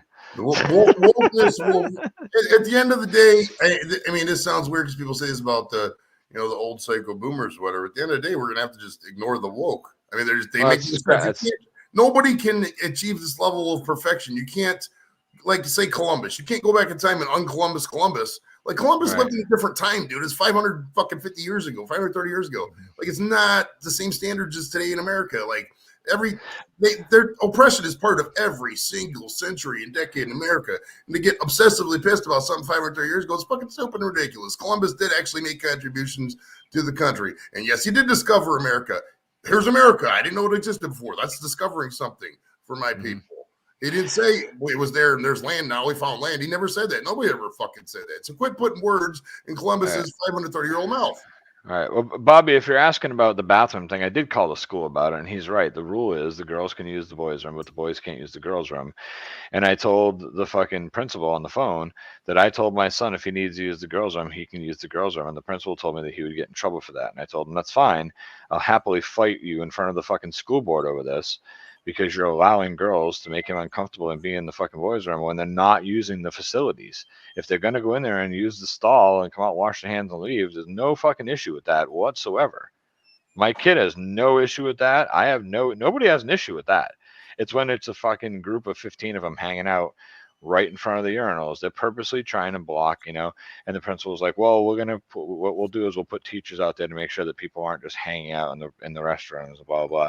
And I asked my son about it like fucking 4 weeks later, and he was like, yeah, it worked for like a week, and then the teachers just stopped coming out. I was like, yeah, that's kind of what I figured, you know. And he was like, it's not a big deal. I was like, yeah, I know. I'm not gonna fucking, you know, I don't have time to fucking waste over bathroom shit. I told him at the end of the day, just go in and be like, excuse me. I was like, stand a foot back from the fucking urinal and piss. Right, you know, you'll make them more uncomfortable. And then if there's a problem, like, well, what the fuck? You know, I'm sorry that she, you know, the bathroom. she saw my fucking penis, but she was in the bathroom. So fuck, you know, good way for her not to see my penis today would have been for her to be in her own fucking bathroom. There you go. It's just it pisses me off because it's all about making a statement. You know what I mean? With a lot of stuff, you know. I just feel like everyone's looking for a fight these days on purpose. And everything has to be so. Well, a lot of it too is like people click on shit that's clickbaity, so they need, you know, very polarizing language to get people to click on it. So like, you know, they don't want to just write bathroom dispute. They don't write shit like that. They're like, oh, cis male gets owned over bathroom issue, transphobia. Right. You know what I mean? They'll make up shit. First off, don't call me a fucking cis male. I'm a male. Okay, we don't. You know what I mean? I'm gonna take that to my. That you can't make up terms and call. No, the term cis male offends me as a male. We just okay? yeah. I mean, this is where the woke left is gonna lose a lot of the shit. They're harping on shit that doesn't make sense. Like, you know, the woke left's gonna lose because most of their shit doesn't make sense. They really are. You can't. I don't find that in the long run, America's eventually it's going to come to a head because America is not going to come with restructuring our entire culture because people have fucking hurt feelings. That's not going to fucking, I doubt that'll, I don't know. I feel like it would come to a big fucking problem before that was ever really allowed all the way through, but maybe I'm wrong. I don't know, man. The whole thing's fucking crazy. Yeah. Nothing any of us can do about it. I just ignore it. You know, people say stupid shit to me. I'm like, oh, get the fuck out of my face. Get the fuck out of my way. You know, I literally went to walk into a restaurant one day and there was a woman outside protesting for meat. You know, they're killing cows. She's standing out there in the parking lot with a sign. I go walking in. She's like, don't you care if they're killing cows? I was like, no, I don't give a fuck because I'm here to eat a cow. So fuck off. And I walked in the building. Fuck you. There you go. There's this stupid fucking. It is your fucking stupid act for the day. You want to fucking sit outside and harass me when I want to go have a fucking steak for dinner? You can suck it, because I'm on a mission. When I'm ready to have a fucking steak, get the fuck out of my way. I'm going to have a fucking steak. Don't tell me I should walk in there and eat fucking celery. Suck it. That's how it works. That's when somebody's trying to push their opinion off on you, and they shouldn't do that. They should have a right to their opinion, but they shouldn't be out there trying to push that off on you. That's what I'm saying. It's always about picking a fucking fight. Always. Yeah. They could sit there and say you're going in to eat bad meat because that's their right. Now you can also turn around and tell them, yeah, you want a hamburger? You know what I mean? And there's nothing wrong with that. But when they start pushing off on you, right? I'm not say what's on their mind. Some of the message is lost too, because there are actual concerns with overconsumption of meat in the world, and you know, cow flesh. Let's just look it up. It's a thing. But when they come at you with "don't eat meat forever," this that, no, and they try to guilt people. People want you to they yell at you until they agree with you. It's not how the world works. You ever seen that sign that says? So here's the problem. Morale improves. That's not how it works. You're not going to get me on your side by yelling at me. No. There's nothing wrong with somebody saying meat's bad for you, but for telling you don't go in there and eat that meat. That's not right. We do consume too much meat. It's not good for us physically. We consume too much meat. They have to produce too much, which again, like you were saying, it's methane gas. That's the problem. Methane gas is one of the highest producers of fucking the things that kill the ozone layer and are bad for the environment. So cow farts. Yeah, right. Exactly. Cow farts is an issue, but you're never going to convince the whole fucking world to just stop eating fucking meat. My thing is this: you're allowed to have your opinion that you shouldn't eat meat. Most of these people, though, that are fucking protesting at restaurants, like this fucking broad I ran into like 4 months ago, or whatever, she's she's out there because she's a vegan, and she didn't say nothing about no gases or nothing. And the problem is, you got so many wackos that are fucking out running around telling you, don't kill an animal, just eat a salad. That now when people come out and they're like, yo, cow farts are bad, everyone's like, yeah, fuck off. You're not jumping on the fucking movement. We already told the other people to fuck off. We're still eating cows. Fuck off. Because everybody just thinks it's another angle to stop getting you to kill cows, you know? But anyway. And I guess it's also the context of the way it's said. Well, it's also, it fucks up on the other side too, because like people will double down on whatever you're hating against because you over hate on them. Like, so don't eat meat, don't eat meat, don't eat meat. And so when somebody, educated says, come, hey, cut down your meat, they're like, fuck you, I'm eating 5 times as much meat. Yeah, you know what I mean? Right. And you just get it just becomes so much more destructive and hateful, man. It's really a fuck if you think about it. Kathy, I saw your question. That's pretty much what I was getting at earlier. That's what I was saying. I told him, just stand a foot back, fuck him. Kathy said, if your son takes a piss and then fucking shakes it at the end, are they going to say, he was shaking it at him? That's what I mean. Like, that's where there's a fucking problem with the system. It's not well thought out. Again, well, that should if you can get people to walk in and use because obviously a girl's not going to use a fucking urinal. So they go in, they use the fucking stall, they come out, they wash their hands, they get out. There you go. Well, that's not what's happening. The girls aren't used. When the girls need to go to the bathroom, that was the other thing. He's like, Dad, the girls don't even use the bathroom. When they need to use the bathroom, they go in the girls' room. They come in here just to hang out. I think to a certain point, tradition should be held. And that is one of those places. I think it should be kept to men and women, and identify or whatever. If you're really a girl, even if you want to identify as a boy, physically you're a girl. You need to use the girls' restroom, or we're going to supply you with a unisex restroom. Sure. Sure. It shouldn't be. There shouldn't a boy, like your son shouldn't at all have to feel intimidated in the not intimidated as in bullied or anything like that, but like he shouldn't have to worry about having to worry about going to the bathroom because a whole bunch of girls are around. What they should do is all meet up at 5 a.m. All meet up at 5 a.m. for breakfast chilly.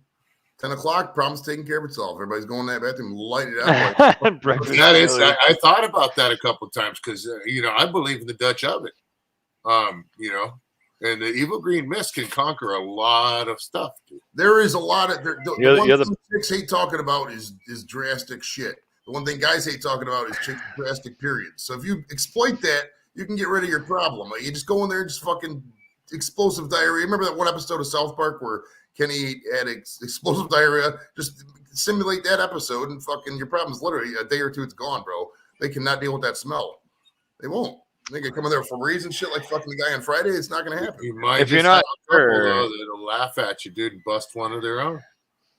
That's true, baby. Kathy, I don't worry about the birth control thing because the girls that are hanging out in the boys' room, it's not the girls that are looking to get laid. It's the girls who want everyone to think they're boys. That's who it is. So, right. None of these.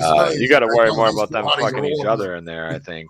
Well, what about if there's a boy that wanted to be a girl? And why can't he? I mean, what if it's the other way around? That's what I'm trying to say. If you're going to, if it's practice what you preach, tit for tat, then, you might as well just make it an open restroom. Right. Yeah, Mayor, I agree with you. I told the vegan I can't eat veggies because of the intolerance to chlorophyll. She said, I mean, fucking tolerant left in action. So true. I don't know. So I just feel in schools it should be that's a high school, I'm guessing, right? Yeah. Yeah. This was last year when he was in the junior high school because our junior high school was 7th through. It was 9th grade. Our junior high school was 7th through 9th. The high school, it's the same. It's the same way at the high school, but the high school has a lot more bathrooms, and the high school has a ton of individual restrooms. Individual, just a fucking bathroom. There's unisex bathrooms, and then one user. There's a lot of those that they've put in down in the gym area and stuff like that. So my son was telling me, he's like, it's great, Dad. He's like, when I go down to the gym, I'll dip out a minute early and say to the teacher, I got to go use the bathroom. He's like, and you can go in. I can lock the door. I could take a leak, whatever. And maybe a pity fuck. I'm not proud. Well, hey, that's what it is, Dude, I'm not gonna lie, I love the unisex bathrooms because a lot of people, one, don't know that they're there, or they call them family bathrooms, but it's like, if I gotta go, fuck it, I'm just gonna go right in there. I mean, there's no Yeah, we've all done that, bro. No. They called them family bathrooms because that's what they fucking were. But nowadays they call them eventually they're all just going to be called unisex bathrooms probably because now they're changing. But they were called family bathrooms because it used to be like if you had, like if my wife brought my 5 boys, and this has happened many times, she loves those family bathrooms because when she brings the 5 kids, she can go in with them and they can all go to the bathroom. You know what I mean? She's not going to go to the bathroom at the same time, obviously. My kids are 5 to 15, but she goes in with them and they can all use the restroom. And then she brings them out, takes the little kids out, and lets the 2 big kids go in and use the bathroom together or whatever. But so it's nice for that when you're traveling. You know what I mean? Oh yeah, it's great for that. But because then you don't have to either bring the little boys, which you normally would do is send the 2 big kids in the men's room, and she'd take the 3 little kids in the women's room with her, which isn't that big of a problem, but yeah. If it's busy, if it's busy in the rest area and you're trying to squeeze into a stall at fucking 3 little kids, you got 4 people in the stall now, so that, oh yeah, it's ridiculous. Yeah. Well, usually when I was because I would always take Nikki and Jimmy out a lot, and if Nikki's older, she's 12 now, but before when she was younger, usually a mom who was standing outside there would just go and, oh yeah, I'll watch her. The women are very helpful with that stuff. I mean, they're going to watch over their own. I mean, they're going to take care of that stuff in the bathroom. It's not like, So I would just stand by the front door of the bathroom and just let her go in and come out and whatever. Sure. Oh, yeah, good to go. That's how, like, when we go, like when we went to Universal Studios with my daughter for her 11th birthday, same thing. It's like my wife will either go in with her or we will stand outside the restroom, where it's like, there's plenty of people going in and out. If she doesn't come out pretty quick, then the wife will go in there and check on her. You know what I mean? Right. Oh yeah. Uh-huh. We gotta give her kids some sort of. I mean. So what if? All right. So how about this? So what if your kid's 11, 12 years old, right? And you let her go in the women's room, and you stand outside and wait, and then your kid comes out and says, "I went in there and there's a man in there dressed like a woman, and he's adjusting his skirt, and I saw his penis." He didn't expose himself. He didn't expose himself. He didn't make any attempt to do anything bad at all. I got a problem with that. I got a problem with that. Literally just adjusting his. Hold on, let me finish. He was literally just adjusting his clothes. No, there was no malice on this person's part in any way. Yeah. But your daughter saw this person's penis when they were adjusting their clothes because they were using the women's room. Irregardless, obviously, that's another reason why I feel that they should. Obviously, Dorito has a problem with it. Joey, do you? Yeah, I don't care. I mean, I got a problem. If this person, it depends on now is the person completely changing on the middle of the floor, and you see a giant penis there. I mean, that's just a general issue. Yeah, no, courtesy issue. I mean, or is my 12-year-old looking in the stall? Hey, what's that? Oh wow, a penis. So I have follow-up questions before I can get angry. Oh I said the same terms too. My daughter should, if there's something like that, she should turn right back in and run back out, and then that's when I would say, hey, dude, or get somebody over there. There's a dude, and it doesn't matter, no malicious intent or not. That's oh man. See, Bobby, I agree. I don't have any daughters. Such a line, bro, because I would want to pummel them. See, that's what I'm saying. I would be waiting out the door in a 3-point stance for everybody. Well, obviously, if anybody's going to be doing something to your child, you're going to flip out. That's just common sense. Well, even mistakenly or not, it doesn't. Even if my wife walked in there on that, dude, it's to me that's the whole thing, dude. It's just there's certain things I got nothing against. Any of the above, where they want to be. I don't care. I don't have a problem with that. I don't have a problem with that. To each their own. But when it comes to certain things, I just feel there's certain lines you shouldn't cross. And restrooms are one of them, bro. If you're there should be a unisex restroom. Now, my child is not gonna, if it's a unisex restroom, it's usually a single restroom. Like you said, usually they have single restrooms. Are the family restrooms. Now that's when a parent would go in with their child. You see what I'm saying? Now, that's a whole different thing. You're going in, but dude, What's up, Lep? I love my No, daughter so much. I get what you're saying, bro. I get Yeah. what you're saying, and that's kind of where I'm at with it. You know what I mean? It's kind of like, I think that's what they should do. They should just put in a third bathroom everywhere, make a unisex bathroom. Anybody can use it. And that way it's just we just need more single stall bathrooms so everybody can have fucking privacy. It's a privacy deal, and that's what I'm saying. It's just Well, a lot of guys don't even like going and peeing in front of other guys in a urinal. I mean, there's not everybody wants to show their dick in front of other people. And don't get me wrong, too, dude.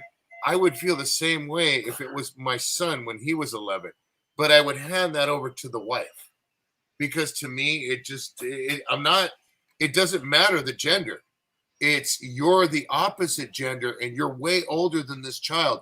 You shouldn't be in these restrooms where children can go if that's the situation.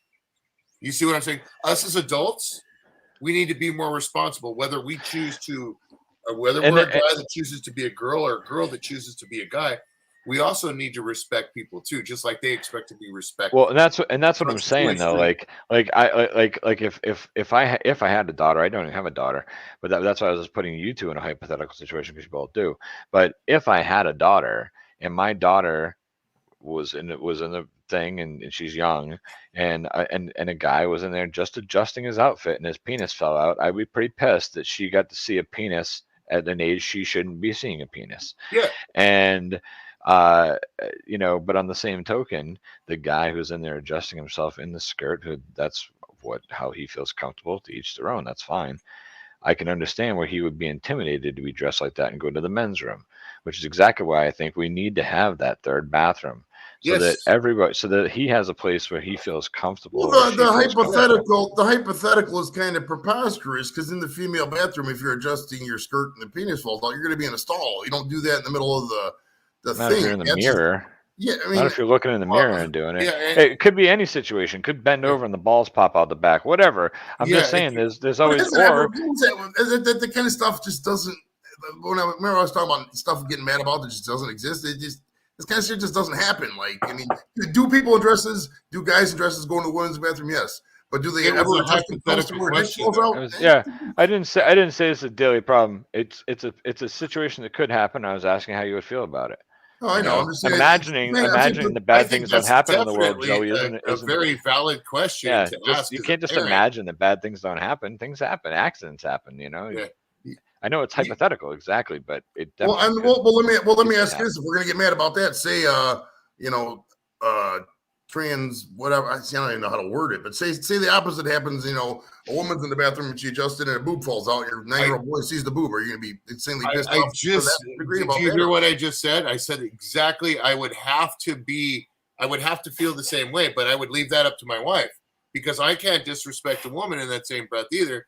But I can also say, hey, that's not really cool. You doing that. You shouldn't be in there. I would say the same thing because it's my son. He's 11 years old. He doesn't need to see that shit. The same exact thing. You know what I mean? Not that maybe I might just attaboy him around the corner because, but that doesn't mean that it's right.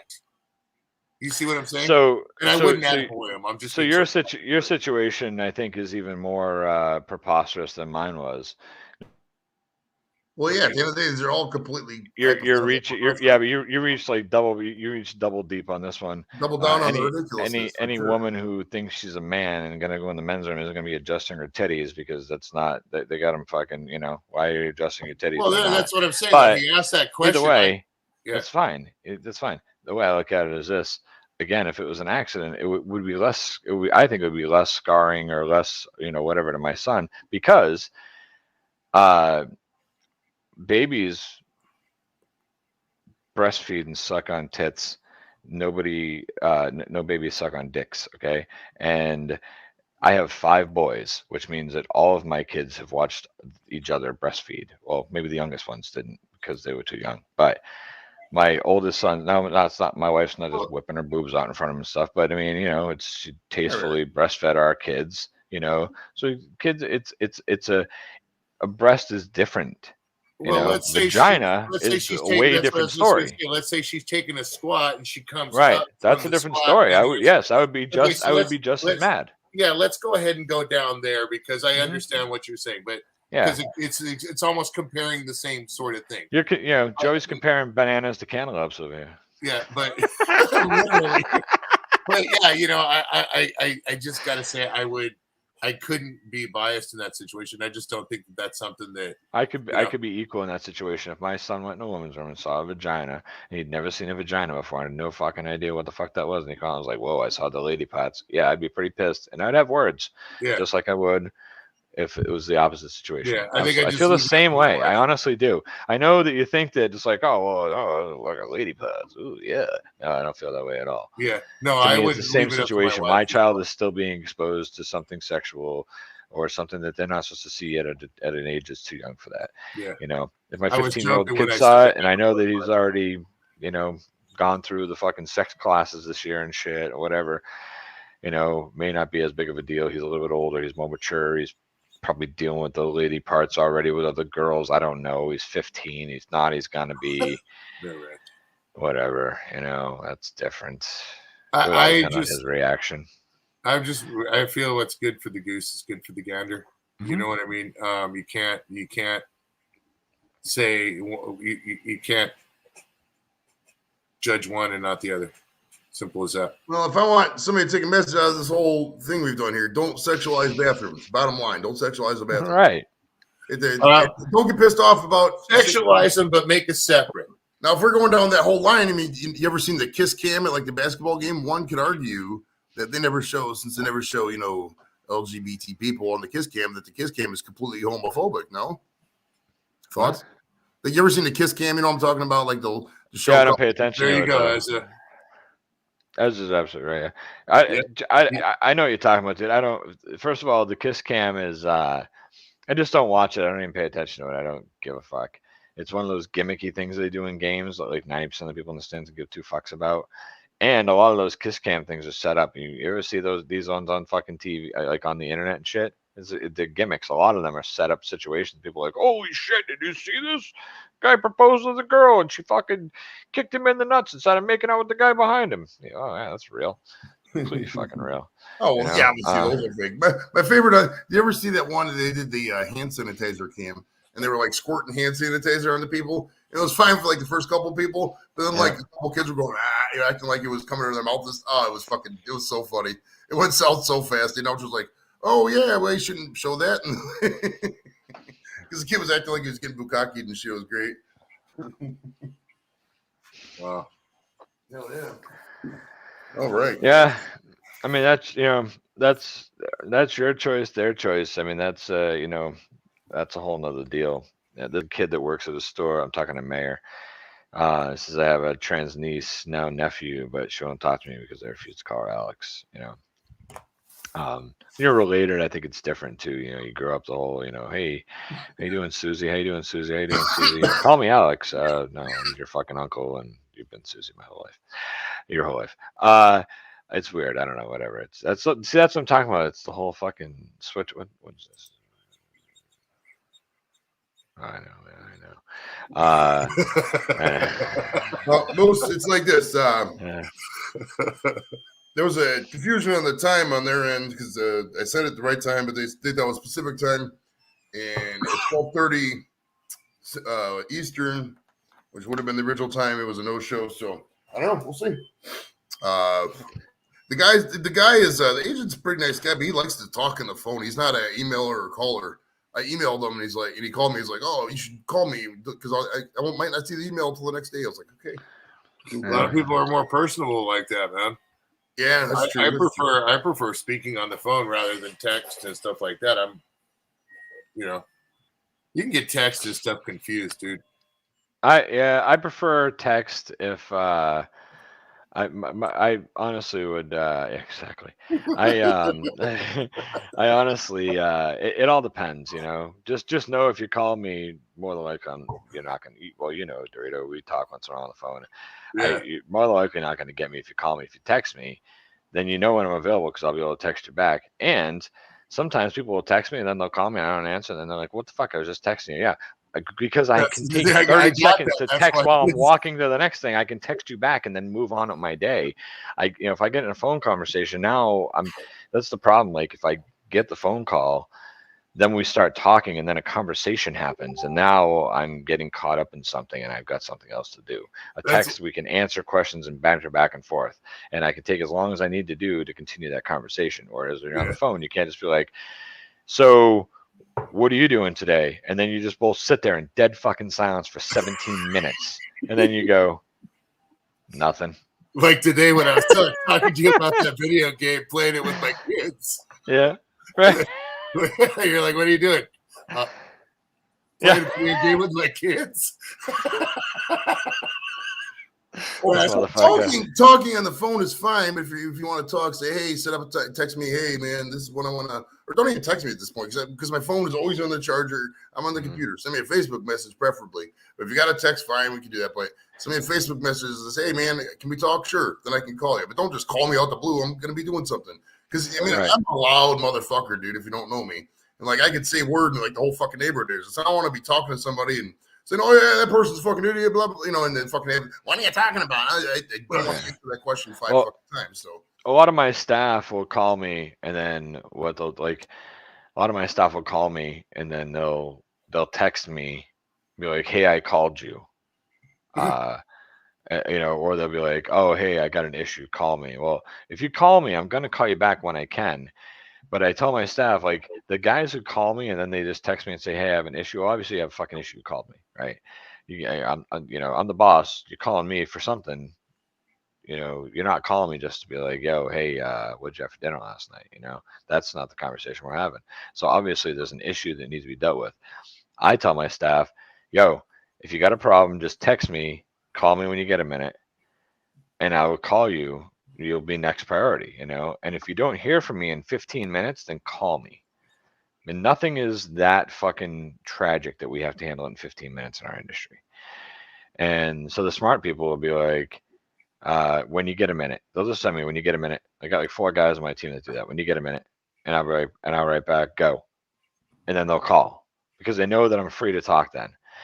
And my wife was talking about this one day. She's like, why? I don't understand why you do it that way. Why don't you just call them? And I was like, because it's easier for me if I'm fucking traversing a store, but I can talk them in the store or whatever, to just tell them go. And at any point when they're ready, I know that they can call me for the rest of the time in that store or for the car ride. So I'm giving them a window when I'm available.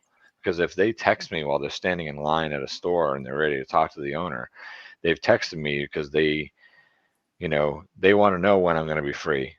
You know what I mean? Like it's kind of just a way we've worked it out, but I prefer just to, you can call me, that's fine. But if you don't get a hold of me, just text me because I can answer that before I can return a call usually.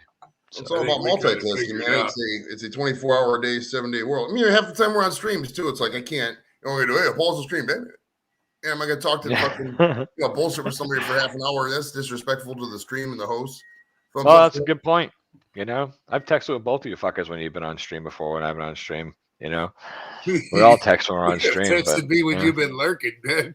I lurk all the time. Keep a straight face like a motherfucker. It's like my favorite game. I'm gonna lurk and then I'm gonna fucking chat with the people that are on fucking. I love that game. I don't know why. It's so much fun. Because the facial. Like, oh look, I know 3 of these assholes and I have their phone numbers. I'm gonna fucking text with. Well, for those who don't know how people with our kind of brains work, I'm not gonna speak directly for Dorito and Squirrel on this, but I mean.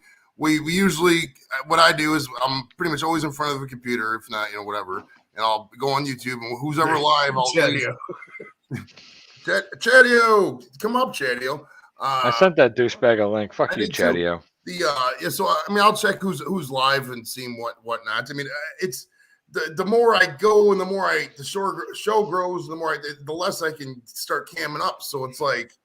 I have like earlier, I had 3 people send me links. It's like I would love to, but I was running around doing so much shit. I had the fucking I was doing the dishes, getting the fucking. There was like 5 things I can't remember because I slept in them high, but I was doing a bunch of shit before the thing, and that's why I texted Squirrels. Like, I'm just sitting here in silence, relaxing. I'm fucking zen right now because like Friday nights are hectic, man. It gets because you'll have fucking 3-4 people going in sometimes, and you're just like woo.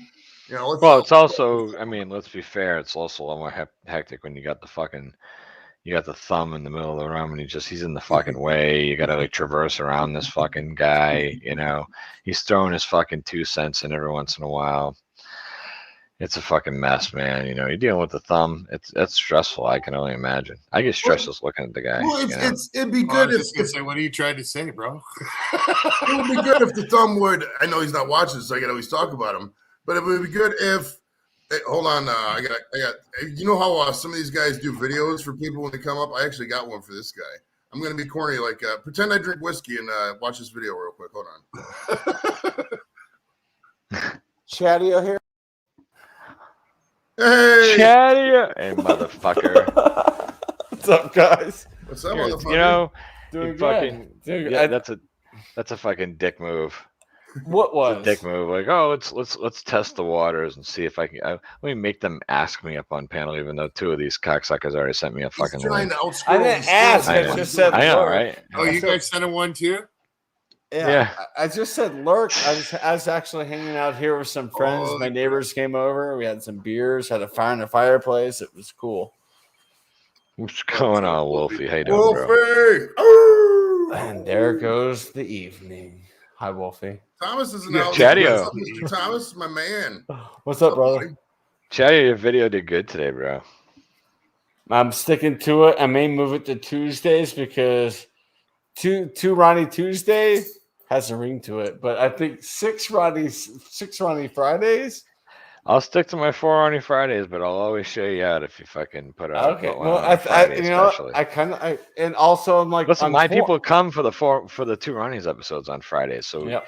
you putting out a 2 Ronnies fucking reaction on a Friday, it just works out great. I share it out, and they're already in the Let's 2 keep it Ronnies rolling, mood. baby. So yeah.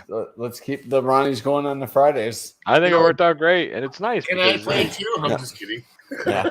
I've never even, I don't even know what the two No, rounds- that did good. My I'll see AFL now. video yesterday did good. I have a rugby video coming out You're almost- in a few hours. You're almost to 900, and it was like 666, like what, a month ago? What the fuck, bro? I finally sent Mojo. You been his hanging out with tap- Janice or what? You been hanging out with Janice? I Look at his plead, haircut, I dude. plead, Look I at his plead the haircut. fifth. No, I Plead the finally fifth. sent. I finally sent Mojo his tap handle out today for 750, Mojo's gonna throw and that I was bitch on my in way the to window. the post Right. office. I'm like, man, I'm almost at 900, and this motherfucker's just now getting this goddamn tap handle Yeah. from me. I was like, damn, I'm a shithead. You're a I fucking feel slouch. bad. I felt still so. got I felt so bad. I messaged him like, dude, I'm so sorry, but it's finally in the mail. Sup, I'm gonna, Shark? you know what How I'm you gonna doing? do? I'm gonna send Chatio love the 2 Ronnies about the librarian. It was you. Are you talking about the one today? Because I already kind of saved the video. As soon as I saw how to keep quiet in a library, I'm like, perfect. So I- Oh, you good. didn't watch it? You I gonna haven't react to watched it yet. No, I've been busy. I brewed a beer. Yeah, today. dude, stop It's a- watching my fucking reactions to Ronnie's if you're gonna be doing them. No, too. I'm You not. wanna No, go no. watch it I for the no. first What I time. did was I didn't watch it. I saved Right. the video link that you use. I did not watch it because I want to be pure too. I mean, it's just No, those yeah, pure yeah. reactions are That's just a- gold. There's two that I found. There may be more, but I found two Ronnie's library skits so far. I think I have both of them saved on my watch list. So I one of haven't them yet to is watch. yeah, one of them is like the confusing library or whatever because everything is sort Oh, of I like did. color. I did kind of watch that one, so I'm gonna have to Yeah, hold I'd off be- for a I'd while. be until I afraid to forget. react That was to fun. That was funny. That was good. Yes, Dorito. Yes, Dorito. I would be afraid of doing that, bro. Patio, But I would like to see you go ahead and get your phone sometime and make sure you got your camera quick and accessible. You are working a library. yeah, So I would love to see you get your camera showing your face sometime when people are talking and get a whole bunch of them. Save them up. Just where people are talking a little bit too loud, just going shh into the camera with them behind you. I'm afraid to go shh because it's gonna turn into shut the fuck up. No, So but just- I don't just- shush anymore. I'm just like, what I no, said. I'm- Like a Chad the Librarian Mhm. fest. You know what I People mean? would get confrontational, and he's only like $1.40. Did you not? Did you not see my short? Did you not catch my short from yesterday? It was actually kind of funny. I was pushing the cart like, oh, thank God I'm done shelving. I turned the corner and there was a fucking cart of books to shelve. I was like, shit. Let me tell you a story about shorts. So I Well, was, that's what I'm saying. That's why I was saying that. You should just go ahead and Yeah. You know, Joey's got a Well, story about shorts. I drop shorts out every once in a while, not all the time. So I'm picking up the kids from school, right? And This is fucking amazing. The only reason I'm picking them up this day is because there's pepperoni rolls, so we have to pick it from the school, like a fundraiser or something. So I pick the kids up from school. I get the pepperoni things in the trunk, and we're turning left onto the street, this adjacent to my street. And my daughter's sitting there, she's like, "That's a Nazi flag." I was like, "No way." So I look out, and sure enough, there's a that short freaking exploded. Somebody sitting there with the flag. So I'm like, all right, I gotta get this flag. So I get my phone out, I record it. I was like, shh.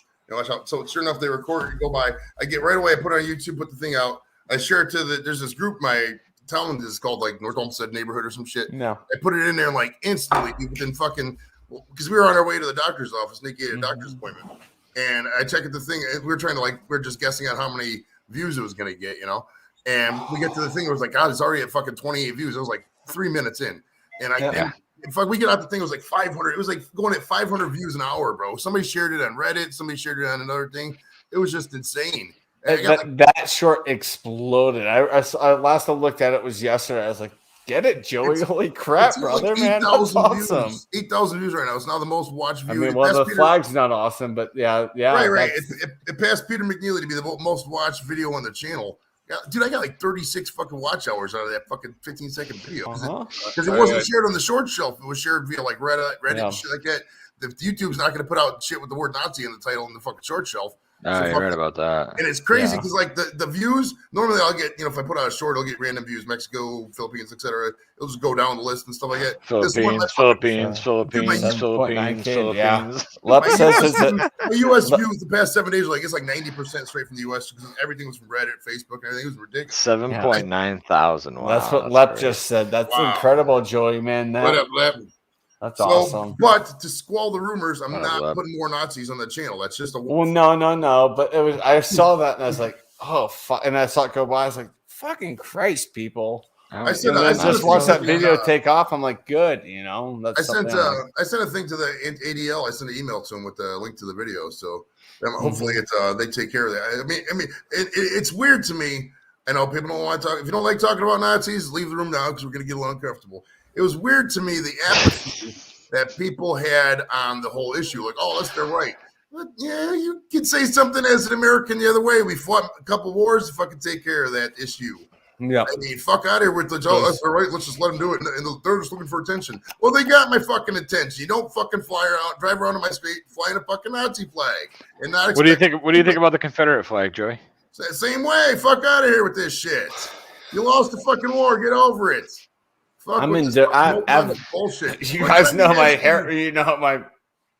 This is where I differ religious from background. I look at the Confederate flag and just go, whatever. That's just how I am with it. I'm just like, flag it is what it is. It was only brought back because of hate. It was not like they flew the Confederate flag consistently after Reconstruction to this day. They brought it back in the 50s because of civil desegregation protests and stuff like that. It was brought back strictly for hate. And I mean, in the 80s, obviously, I'm not going to say that NASCAR drivers were all about hate and racism. It did for a period. There was a cultural thing, but year 2000, hanging nooses on doors. Right. The year 2010 and on, dude, it's fucking all about hate. The best thing I heard about NASCAR is you want to have your Southern love, your Southern heritage, your respect the Southern. Fly that 3 flag. Fly that Dale Earnhardt flag. Fly the American flag. You're an American. They fly that too, but it's like you want to show your heritage. Fly the Dale Earnhardt flag. Every time I watch NASCAR races on TV, I see the 3 flag. I'm just like, hell yeah, man! Keep Dale alive. That's Southern heritage. I've got a Sterling Marlin flag that I fly. Is that wrong? Is this a link for the? A little bit. Is that the Tide flag? I'll be right back, guys. I don't know. It's Sterling Marlin. I got his flag. Hey, it's your right. Only NASCAR flag I have is a checkered flag. I'm not going to say you can't do it. I mean, I'm just saying, I'm going to say something. I'm not going to go out of my way to say something. I mean, I'm acting maybe a little bit more righteous than I would if I saw a Confederate flag. I mean, the Nazi flag's a little bit different than the Confederate flag, in my opinion. I mean, actually, it's a lot different. I mean, let's be real. The Nazis killed thousands and thousands and millions of people under, what auspices? I mean, most of the South, at least most of the troops were just fighting a war. They didn't know any better. I mean, at the end of the day, it's all about class warfare, pitting us against each other. I mean, we can't You can't. People are a lot of people if they are flying. I don't want to get too much on this because it's like. But just be respectful. Is all I'm saying. Yeah. If you are flying a flag that's if somebody says something, they get pissed off about it, because it was under hate or death or something. And don't say don't compare the fucking Nazi flag to the fucking Chief Wahoo either because it's not even different. Nobody died from the fucking Wahoo, so don't even fucking come at me with that bullshit. All right. I mean, my neighbor Ricky, who helped me brew my beer today, is like, I'm gonna freaking miss Wahoo. And I was like, wait, what? And he's like, man, Wahoo is awesome. The what's it? The reservation when the home run was hit, it's off the reservation. He's like, I'm gonna miss hearing all that crap. I'm like, I know, man. It's classic. Hey, listen, it's great. I got a buddy of mine. He's a Patriots fan. Live in Massachusetts and all. Oh yeah. I give 2 fucks, but whatever. But he was like, "Oh, thank God, man! Like they're never gonna take our fucking team symbol away." I go, "Hey, man, we live in fucking pussy aching America right now. They'll find it. There's gonna be a reason." I'm like, some fucking woke douchebag is gonna be like, "Well, I was researching on Alfred Hennigan, who his face was used to mold the logo for the Patriots team."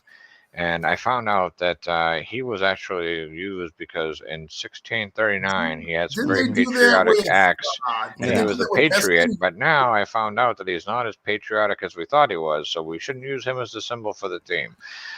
I'm telling you, the only Massachusetts thing I'm saluting tonight is right here, Sam. I'll tell you what, man. I'm not a Patriots fan by any stretch. I mean, fuck the Patriots, but Pat the Patriot is a cool ass fucking logo. That is really cool, dude. That's fucking cool as shit. Oh, you're talking about the old school logo? Yeah, the snapping the ball. Craig James, Tony Easton era. That was the better logo. That's such a good logo. The newer one, I'm like, eh. Now, Mayor, and also let me also preface this, Mayor, since we're still talking about the flag thing. If you're from the South and you're in the South, that's a little bit different story too. I would assume it to a different degree. I mean, there's still hate elements on it. I mean, honestly, at the end of the day, it's something we have to have. Just not me. I'm not gonna fucking talk about this beyond the sentence. But well, you are right now. But okay, go forward. I said beyond the sentence, motherfucker. But I'm saying, as a society, we have to have a discussion about it because there are. Now, this is something we can all agree on. Fuck the Patriots. But because there are people genuinely hurt by it, but there are people who use it as we have to blow this out of proportion to try to get a message across. So, but there are people with heritage, and like you're saying, but we have to come to a conclusion. And I don't know, man. At the end of the day, we just got to figure something out. It's beyond my thing. Washington's football team. It's out of Joey's. Yeah, it's out of Joey's purview. It's not in my purview. The walking football team. No, I mean, the state of Colorado is trying to get rid of all Native American mascots for all high school level, college level, in the entire state. And I'm like, go fuck yourselves. 99.9% of them are out of respect. No, it's not going to happen. Dude, my school that I went to high school at when my kids go to school was called the Tantasco Warriors. And I think Mark might actually be from Massachusetts. He's a little butthurt about Tom Brady. Those are the people. Anyway, Tantascwa is an Indian tribe. It was an Indian tribe that lived right here in this town and on the Sturbridge-Brookfield line. And that's where the school's built, actually. It's built next to, so they found these remains and stuff, and there's a big area there. And then they built the school, and they named it after these fucking Indians. So the Tantascwa tribe, and now it's the Tantascwa Warriors are the school mascot. And it used to be a big Indian. Offended by Warriors over right. Right. Yeah. So now they got rid of the Indian head. They still called the Warriors, but they're just called the Warriors now. They don't put the Tantascwa and Warriors together, so they kind of taken the Indian part out of it. So now they're still called Tantascwa High School, but that's it. They just did Tantascwa as the high school, and they're the Warriors, and their fucking school logo is a fucking green T. It's a T. It's just a T for Tantascwa. It's so fucking stupid. It's like, you could have at least given us another fucking mascot or a different, you know what I mean? Like, right. That's my whole thing. You're still gonna call us the Warriors. Let us use the fucking. We literally had on the hill in front of the school. They had the Indian head shaved into. I'm gonna show you something. Hold on, I got something for you. Hold on, keep going. Yeah. I'm classically trained, apparently. I don't know what else to talk about. No, but check this out. So the whole thing with this isn't a Guardians call, but the people thought it was when I was up at the voting place. But this is I guess this is wild thing on the back. It's that's fucking from, Rick Vaughn? Major League. yeah, it's a Rick Vaughn coat. And it has now see what the reason I brought this coat over here is to try to make a point. It's like the whole thing with the Indians thing is like you could have like called it the Cleveland Tribe and still maybe had a silhouette of an Ahu. Cleveland Wild Things used that logo, something like that. They literally went the route nobody fucking wanted. They took like we discussed many fans. I'm like, you didn't talk to me. You didn't talk to every fan and every comment who says bring back the Wahoo, bring back the Wahoo, bring back the Wahoo, because that's all we want. And they act like it's fucking what we wanted. And they're going to blame us like, oh, the fans never show up. Well, you didn't show up because you never signed fucking talent and you don't listen to us. They want more dollar hot dog nights and, fucking stupid shit. And it's like. And here you are. And now they're getting easily offended by something you were just blaming everybody else for earlier. People who get offended by things, and now you're. And now they're being sued they're being sued by a roller derby team. So there you go. Way to go, Guardians. We only gave like $8,000 for that. Good. I know, but still, it's like take it, man. Wake up, people, and go. Okay, this team's already taken in the city. Well, the fucked up thing is the logo for the roller derby team was way cooler looking than the one they picked. Oh, are you kidding me? Your new logo looks like a single A freaking independent baseball league logo. It's garbage. That's awesome, McMahon. Garbage. Yeah, if you ever see Major League, it was filmed in Milwaukee. Oh yes, yep. It was in the stadium. Yeah. Hell yeah. Yeah. That's awesome, dude. That's so cool. That's the bit outside. Yeah, there was my buddy Alex Cortez. You might see him on some of the posts if you're with me on Facebook. He's a little older. He's Ronald's cousin. But he was an extra Major League when they were doing the scenes around Cleveland. They did a couple scenes that like back then it was Municipal Stadium, but they would just hey, we're gonna film for the movie, and they would just cheer and just pan out and get a stock footage of people cheering and shit like that. So One damn hit. You can't say damn on the air. Oh, who cares? No one's listening. That was my favorite part. Like when the Indians would get one hit, they would beat that shit to death on the radio. One hit. All we got was one goddamn hit. So good. It's funny that we're talking about this because I was just having this conversation with a friend of mine the other day, and I don't know why I haven't looked, but is Bob Uecker still alive? Yeah. Yes. Like Yeah. Yep. I He's think still he's about to doing games. He's still doing games? Yeah, he's 88, still doing games. When Milwaukee made the playoffs this year, in their photo for making the playoffs of the team, they made sure Bob was in that photo. Like I watched that video of them setting that photo up, and here comes Bob, and everyone's giving high fives and hugs, and I'm like, freaking A, man, Bob Uecker is a legend. Oh, he's up there with baseball, bro. The price is wrong. You don't, Bob. Here's a good one. It's Bob Check Barker. I know. Bob. Vince Scully or Bob Uecker? Who would you pick? Vince Scully or Bob Uecker? Bob Uecker. They're both Uecker all day.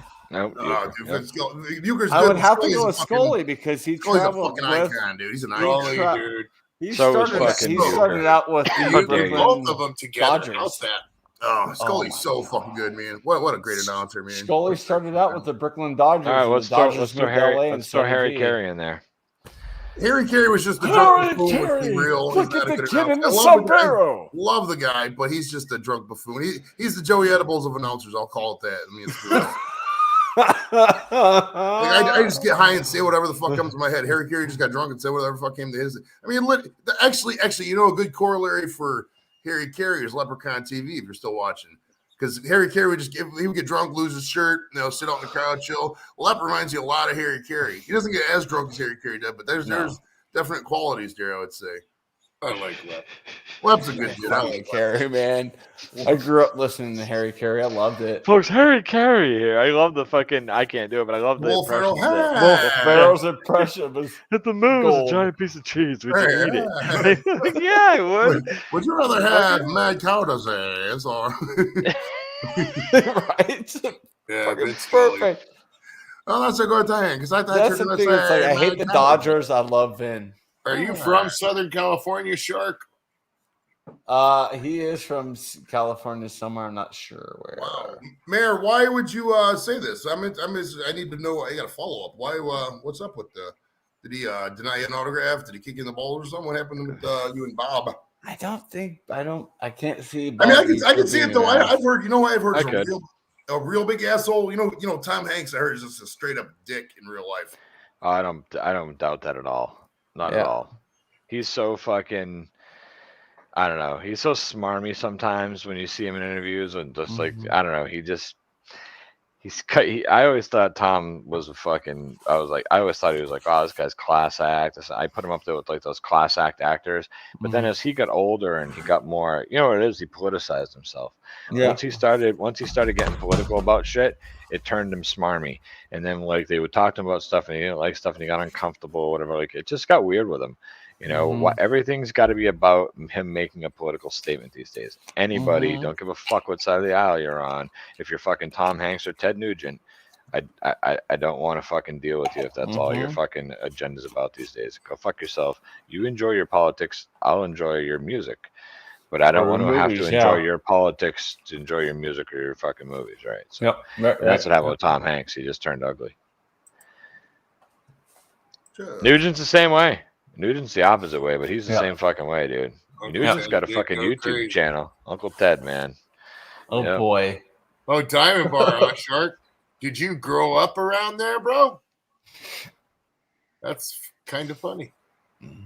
Nice. I met Shark over on Steve's channel last week. The legend, Steve's probably not up yet. No, man. Steve should be up by now. It's like fucking 8:00 over there. He's got kids. He's got stepkids. He should be up. It's 7:10. Are we talking about the same guy, Stuntman Steve? Steve's brewing champ. Yeah, I think so. No, excuse me. The one that chugged the beers and fell down the stairs. Can you put up Shark Home Brewing's link there, Chatio, or do you? Yeah, I got you. I got Shark. Let me hold on. I'll just make Shark him out. Hold on. That's Stuntman Steve. That's his new name.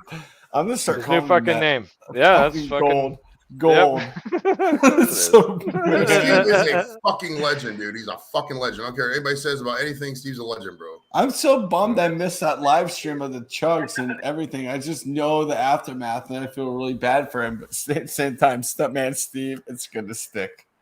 Well, it's like Steve's channel's not going to get you anywhere on YouTube. It's too generic. Stuntman Steve, it's going to blow you up. There you go. I'll tell you what, dude. The British Shark, drop your link, bro. People wanting to sub to you, man. I don't think he can if he doesn't have a wrench. Oh, I just made him a moderator. I made you a mod, Shark. So go ahead and drop your link. But the thing with Steve is that, dude, the British people, they're such good promoters of other channels, and they're so authentic about it too. Like there's this guy the show's called the Dirty Crow, the Horny Crow, Drunken Crow, the Stone Crow, Crow. Oh, you're talking, yeah. And Lord's Brewing was on there, and they did a collab. Like the Stone Crow they went to this brewery. It was called the Glen Affect Brewery, and they were you say collab weird. Good. That's a Real Ale Craft Beer you're talking about. Real Ale Craft Beer. Yeah, that's what Real Ale Craft Beer. Yep, that's and he was a Shark.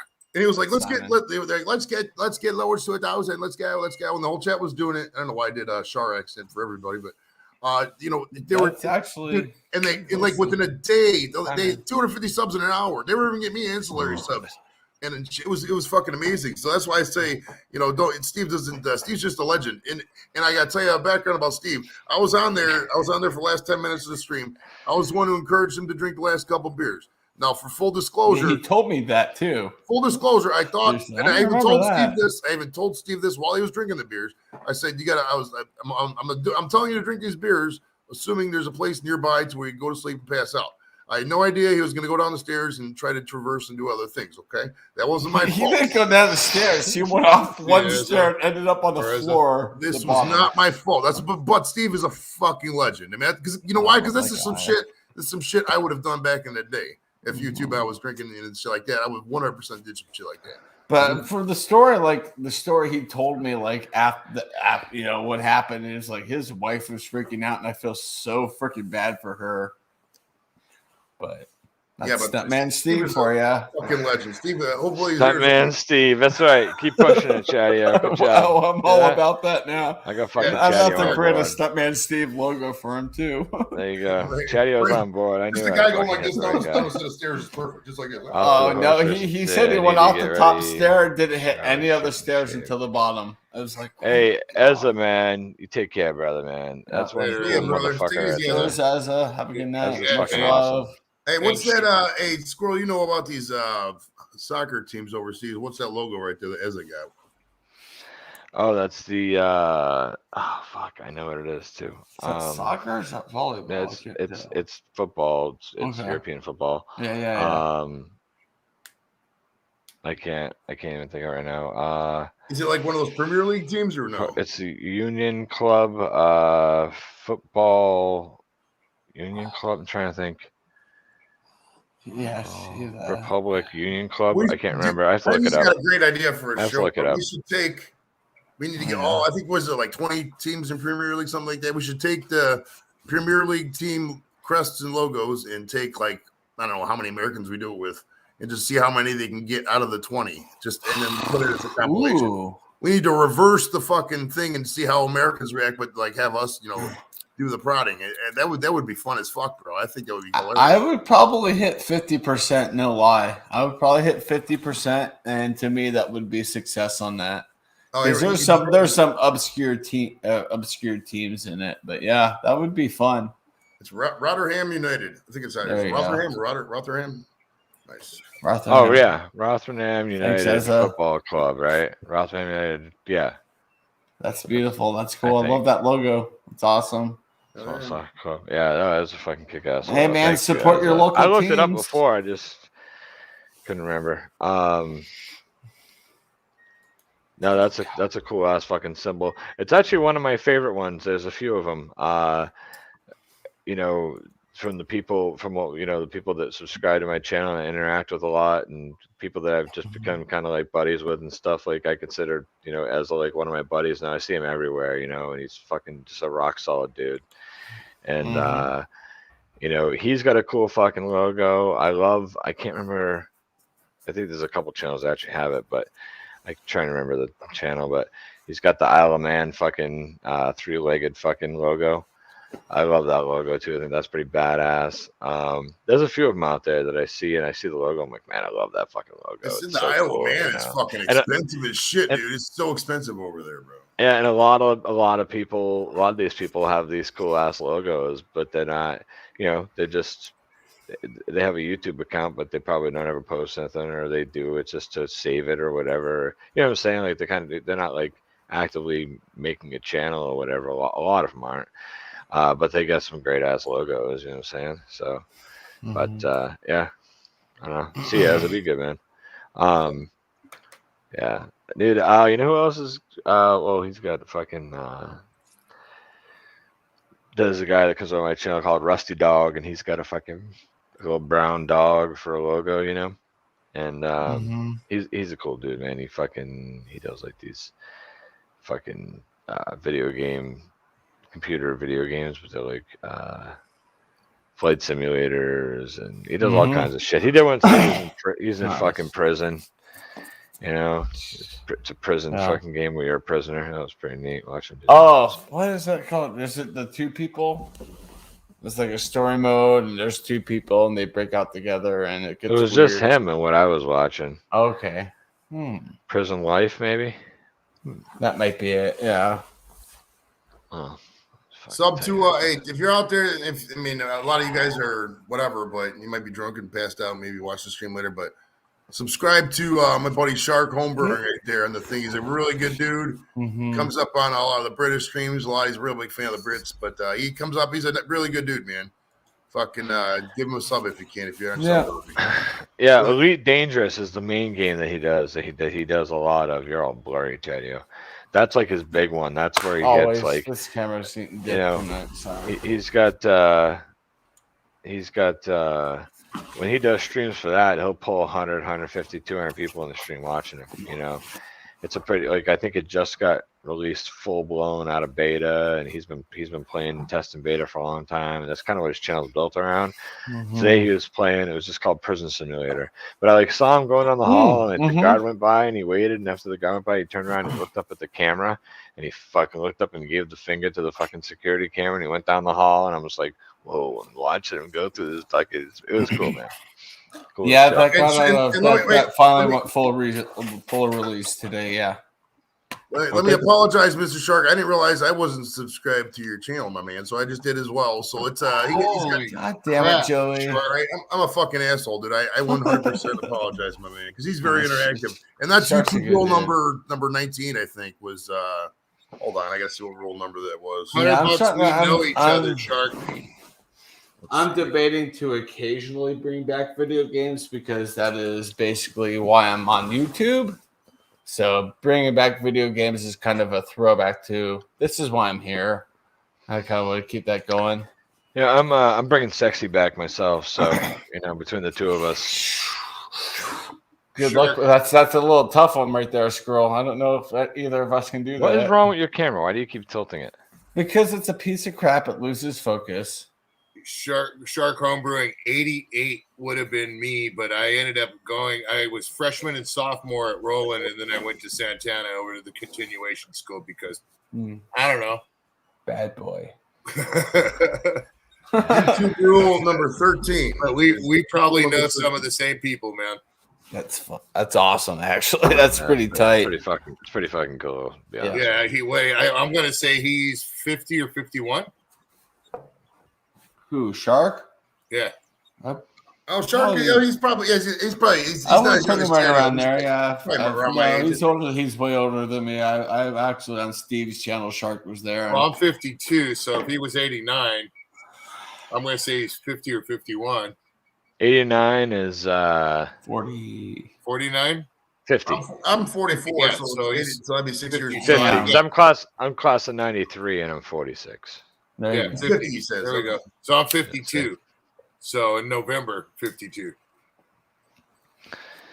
But this is YouTube streamer rule number 13. If somebody is always in your chat and helping you out, you better be sub to them. I got a whole list of these I made. If you want it, I'll send it to you. It's a good list.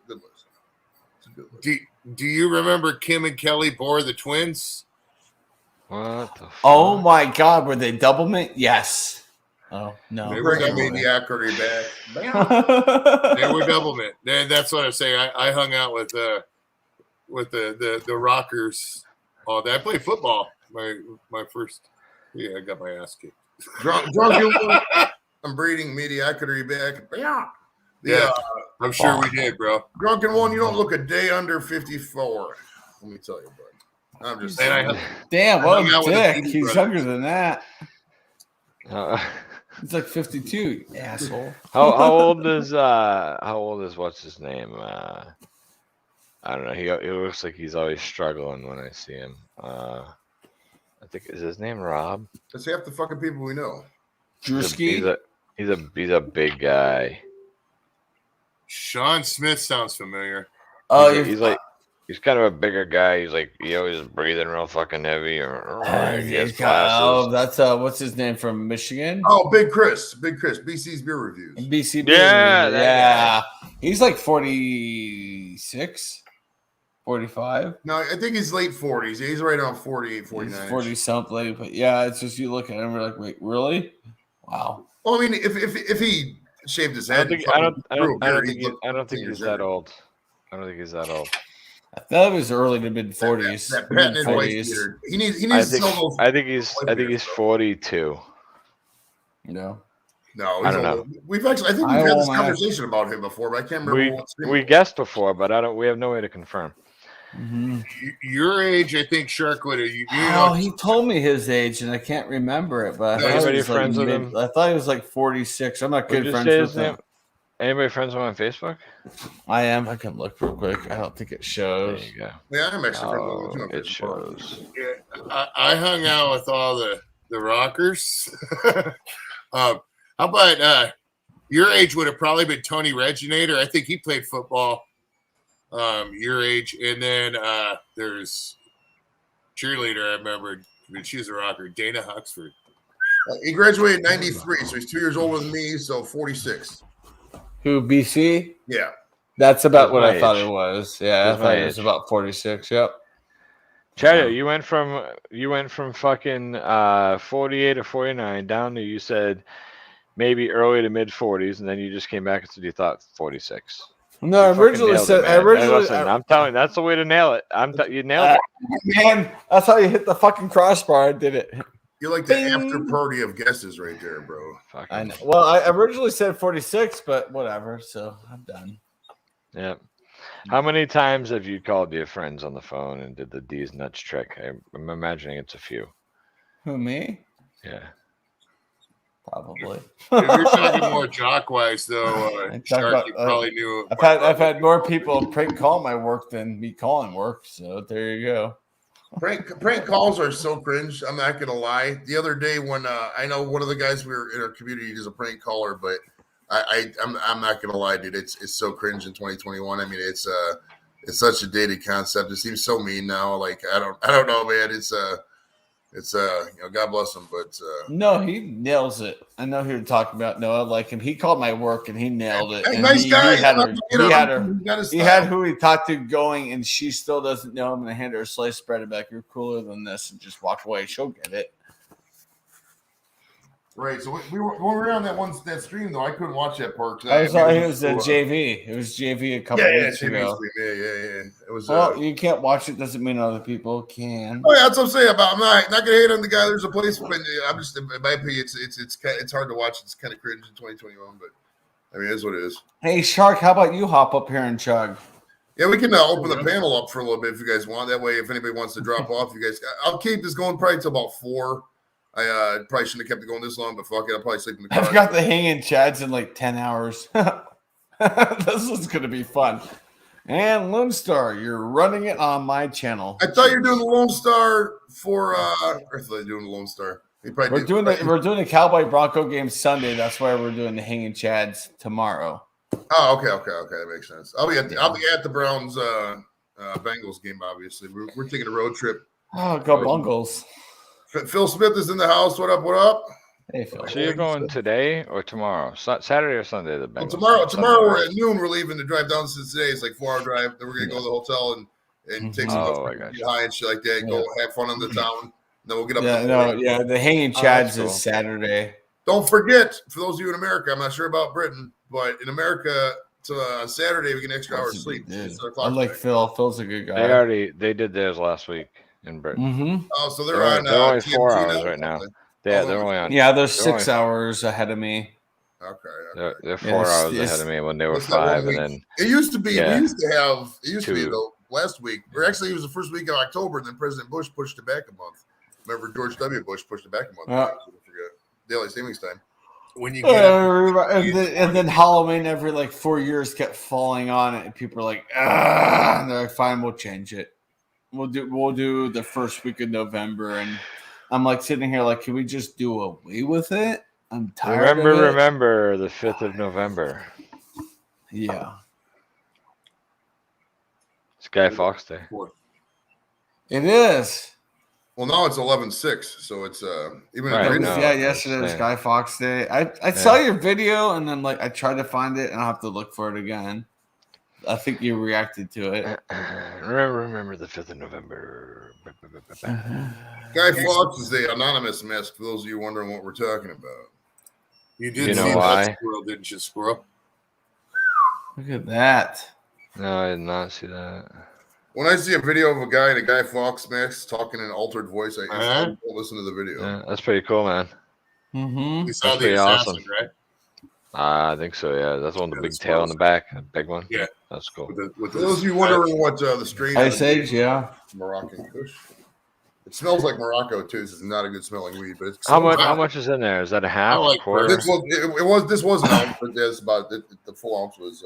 That was an about- ounce for $125. Well, it was about 75. It was actually on sale, $75. But I made Dude, you ain't getting two. you ain't getting fucking weed for that price anywhere around here. Really? Anywhere. Same in Colorado, man. This tax F That's out middle. of here. That's middle of the shelves, huh? Like you had low, Oh. medium, and then high, right? Hi, Yeah, Kitty. this is well in Detroit, in Michigan, they do it based on it. It's not necessarily based on percentages; it's based on whatever the manufacturer deems is like high shelf. They do have like 3 tiers of shelves, and they just basically do it. You like peanut? But they'll run specials, and I just go up there and say, hey, what's on the special list? And if I find something in the 20s that's normally it's 125, it's not too bad, but yeah, $75. I was like, fuck yeah. Normally I just get the shake.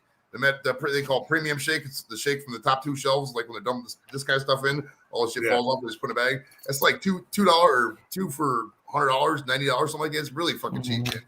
And I made it. Lucy says hello. All right, and he didn't force the pet on the stream. That's another one of the rules. I'll periodically drop some of the YouTube rules here. Hold on. Periodically, every like 2 seconds.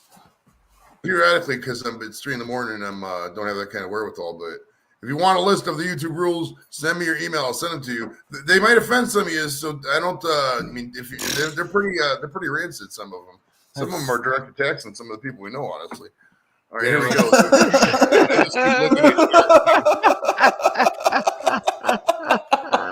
I just keep looking at Shark Tank, thinking about growing up in that area back in the day, dude.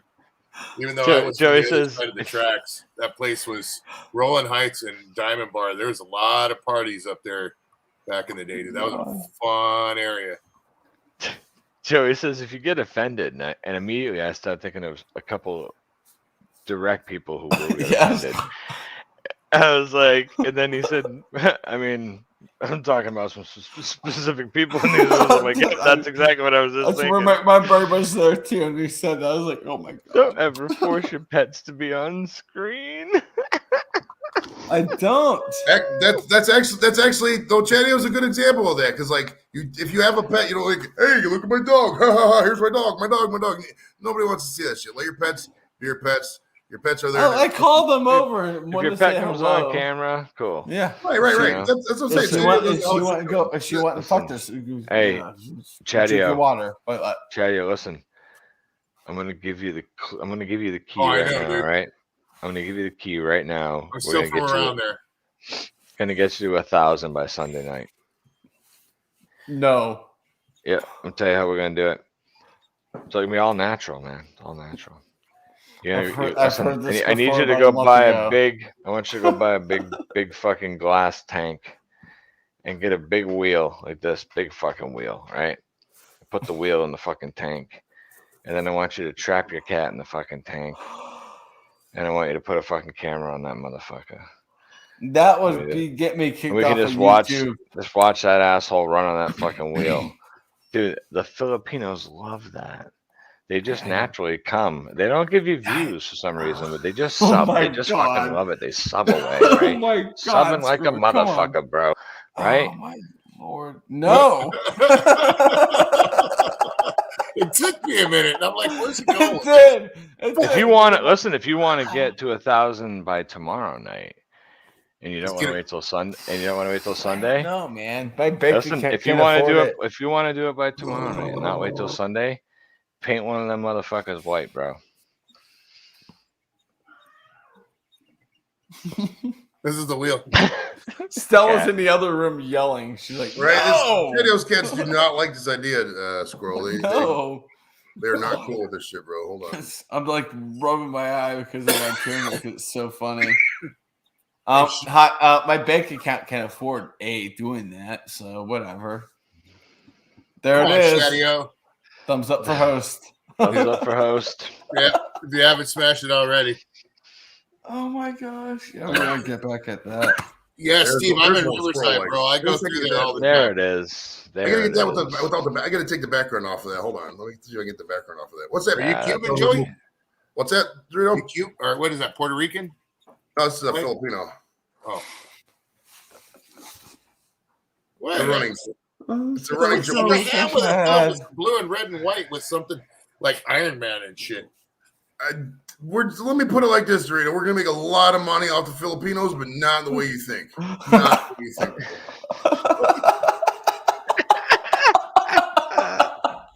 We're gonna make so much fucking money off those fucking people, dude. It's not even But basically, what Joey's trying to say is he doesn't want you to think that he's gonna make him have like making him flip flops or shit like that. That's not what he's talking about.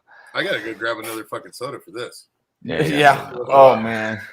we could discuss this. This My night. house still smells like Christmas, and I brewed the beer like 12 hours ago. Holy shit! What You did brewed you beer that smells like Christmas? It's Christmas a winter. It's a winter warmer. I brewed 11% ABV. I can't walk away from this one. I got a winter warmer that's been brewing for about 4 hours now. Mine is fermenting right now, and I'm looking at the fermenter. I'm like, you're gonna blow the So is load. Doritos. Yeah. Blow the top. It's fermenting too, bro. Yeah. You should hear it percolating. Just boom, boom, boom. It's something Matt. Is that Reefer Madness? Is that your shirt? It's from like a head shop skateboard label. That's pretty badass. Explosive. I like that. Yeah, is the I label. love it. Speaking Yeah, of explosive, Dorito in about 30 minutes. Oh no, dude, I'm saving that for the wife. Okay. Yeah, Oh. I got that sucker brewed. It's like a coffee pot, dude. It's There you go, Joey. I like that Oh, thumbs up. Oh my gosh, just that is making one gold. cup, bro. That's so good. If you want a YouTube, Right next to this girl's head. that's great. That's a great. Hell, we got to pull that. I wish I could bring that big and just put like squirrels with the fucking big thumb right there. It's great. Yeah. But if you want a YouTube streamer rule, give me a number 1 through 50, and I'll give you the rule for that according number to whatever I randomly assigned it. If you want, you don't have to. If you don't. Girl says rule number 1. You want rule number 1 first? All right, we can do that. Here, let me post it here. Hold on. I'll just post them that way. It's Thanks, cool. Phil. I appreciate it. Man, you're a good dude. It was fun hanging out for you the other night over on Steve's. Weed. No, that wasn't it. Weed. That was an old one. Hold on. Marijuana. Reefer. God damn it. Hold on. Boom. I'm actually violating one of my Rule rules. number 1, do not show bobs or show bobs. We prefer bobs. That's rule number 1 right there. Don't ever feed the fucking trolls. Yeah. Don't ever feed the trolls. And what I mean by trolls, I like to. What are you talking about? I like to chum the waters. What do you fucking mean? No, I fuck talk with to both trolls sides as of they my come mouth. out. I talk as a troll myself sometimes. I mean, there's trolling elements to what I do on Facebook. Okay, so I know, and I've been at this game for a long Facebook? time, my man. Long Sometimes time. it's I've been hard online not to. since 1991 or so, talking to people. So I'm like the Tom Brady of the fucking internet. So I know what I'm talking about when it comes to online decorum. Listen, I guess I'm just Andrew Luck of the internet. I know how to I'm piss here people and off. gone. I know how to get along with people. You give me a person, I can either piss them off or get along with them. Any person in the world. Any person. Okay, right 1, 2, I'm 3, I'm go. old as fuck. Oh, what? Exactly. Taylor Swift. Taylor Swift. Ted Ted, fucking Fuck Ted you, Danson. Talia. Can you get along with her? How do you get along with her, or how do you piss her off? Go, Joey. See, I would just like to interject for a second. See, this is the formula for the 4 a.m. fart. So then you're completely asleep, okay? And you don't get your ass beat as much for busting a cat. Yeah. What you do is you make sure you eat a dinner about 9:30 at night Mm-hmm. that consists of stuff that is slightly percolate, makes you percolate. Drink a Squirrel couple babies. sodas, have a vanilla orange ice cream, and then right before bed, you eat a slice of banana cream pie, bro. And then Oh. you go to sleep. It's about 4 o'clock in the morning. Yep. Bam. Yeah, that's right. Where the fuck you at? Fat Kid Band Camp? No, he was talking about percolating. Yeah. So it's time for the that's how you percolate, bro. You gotta. percolate. That's fine, You gotta squirrel. bring it up Whatever. slow. I don't care. You gotta make it rise not- slowly, bro. you Bring it dick. to a brewing point. I'm not resubbing until you check your fucking voicemail live on fucking camera. Oh my god, it's gonna be bad. I get so many freaking stupid robocalls. You know the funny thing about Taylor Swift is Oh, just the most recent one, Chad. Yeah. I've seen Taylor Swift twice in concert. I've only seen Metallica once, bro. Hmm? Yeah. So we was talking about Phil was talking about Taylor Swift. Who the fuck is Taylor Swift? Well, the reason I saw her twice was because my daughter, I had free tickets on vet day. I went to Columbus and then the one Jesus, up that there. was a long yawn. I thought you were advertising after a little while there. It was fucking long. No. I'm not a Taylor Swift fan. I mean, she's hot, but I wouldn't go see if it wasn't free. But I know you were talking about me. I was like, Chad, you're not going to listen to your voicemail? Fuck yourself. There's no need. There's nothing there, even though Verizon says there is. There is one there. Yeah, there is. Oh my god! What the fuck did you leave me? Hold on. I'll be about 30 feet away from watching Pennywise and all those other guys. Oh no! We're not. What the fuck is this dude doing? Yeah, what are you doing, Chatio? I have to go grab my phone. It's on the charger. Well, go get your phone. You don't need to turn it on. You turn the camera off. Cut the goddamn camera off, you motherfucker. Are you taking your pants off to go check your phone? What the fuck? Jesus fucking Christ. Maybe. Not every moment off camera has to be a masturbation moment, dude. Relax. You can go 10 seconds without whacking this. What are you saying, JDO? Well, I saw I missed a phone call from asshole, so let me check this. Hey, let's scroll. Okay. That's weird.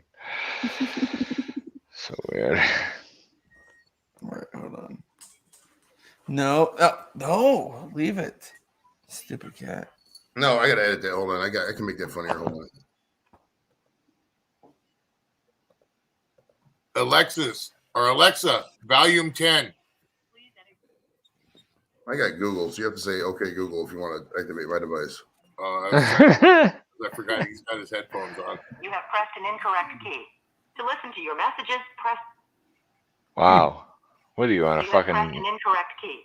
1999 network? Did you just put your password in too? First voice message. Did you? Sent Tuesday, October 19th. Oh shit! No. Dude, who the fuck still has a mailbox like that? Are you serious? I haven't had a mailbox like that. Verizon. 15 years. You don't have virtual voicemail? You can pick which one you listen to? I haven't checked my messages in like 2 years and they've been full. I could check it on there. Verizon charges like $10 a month for that crap.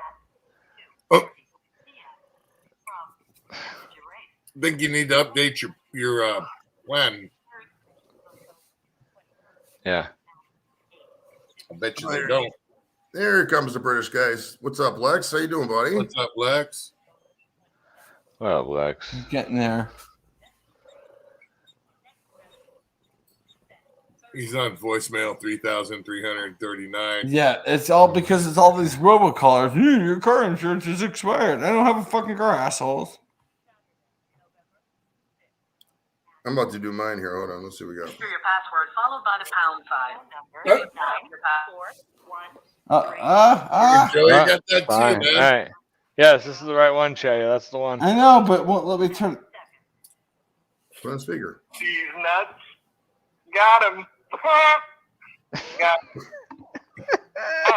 I got you, bro.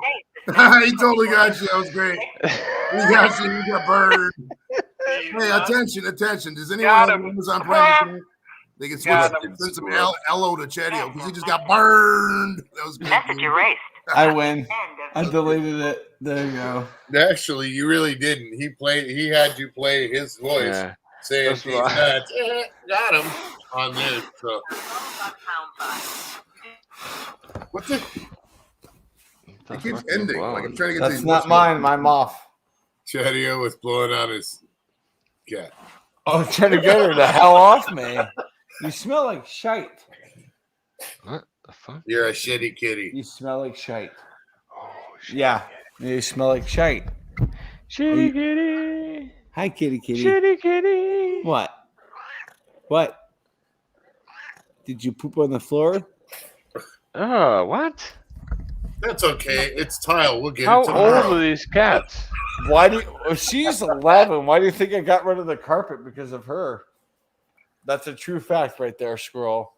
I had to get rid of the carpet because she can't use a litter box. She just goes. She can't or she refuses to? A little bit of both. She's old. She's sick. So. How old she is? Whoop her ass. She's still using the litter box. I mean, look at her. She's big old booty. Ooh. She'd be living in a 5x5 box. Nope.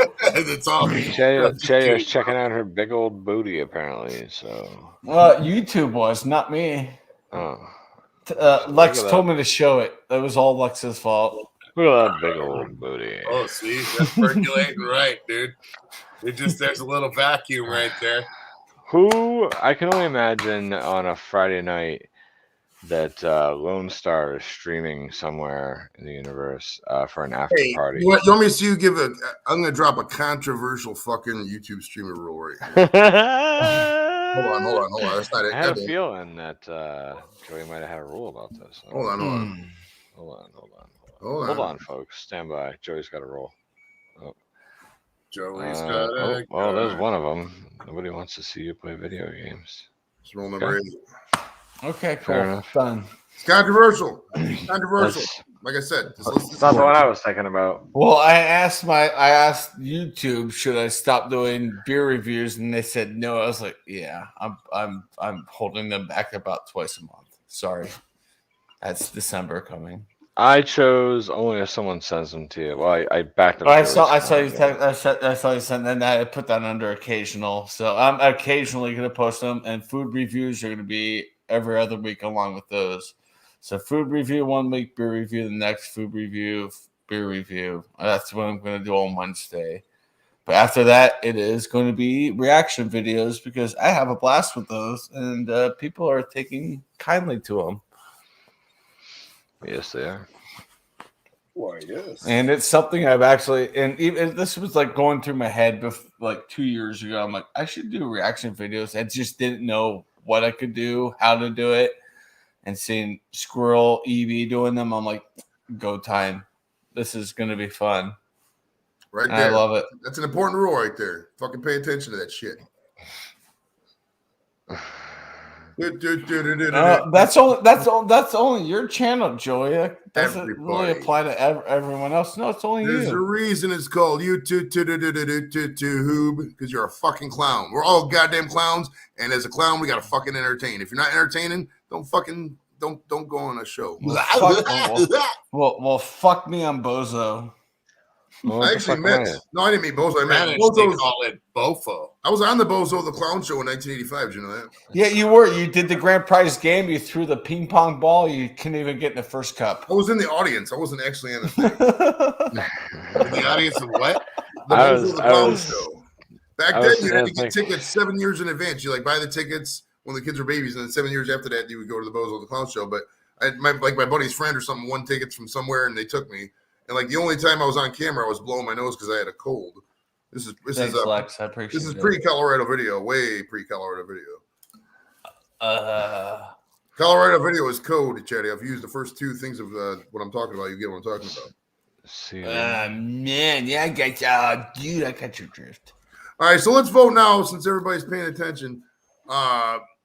who is? Everybody in the chat is paying attention. Nobody. What is of Lexus. Chatty's impressions? Which one should he get rid of? And Chatty, you can do all of them, okay? We got Gay Bruce. Do Gay Bruce first. Oh my goodness, I'm probably gonna be the one to go. So Gay Bruce is one he can get rid of. Or there's don't you have a pirate too? Don't you have like a pirate? No. And then I know you got Rodney, but Rodney's gonna be do Rodney. I tell you, it's a tough crowd today. It's a tough crowd, I tell you. I'm not going anywhere. The Rodney one's a pretty good impression, honestly. I'm not getting rid of Rodney. Rodney Right, is and my shtick. do you have any other characters? I don't know those. I mean, I've been hanging out with Dorito a while. The stoner one, yes, the stoner Hey, one. be careful of the That's stealing sticks. You might get blamed for stealing sticks. Okay, so So out of all those 3, I would get rid of You should? Bruce in a heartbeat. I'm keeping Bailey. I'm keeping Rodney. Those are my 2 I'm well, keeping. let's let the chat vote. Of those 3 characters, Bruce, Let's let Rodney, the or chat fucking vote. the other one, the stoner character. Which one would you get rid of? I would keep Rodney, but the stoner character and then happy the bubbles Or, Which one was Rodney? Is he the crackhead?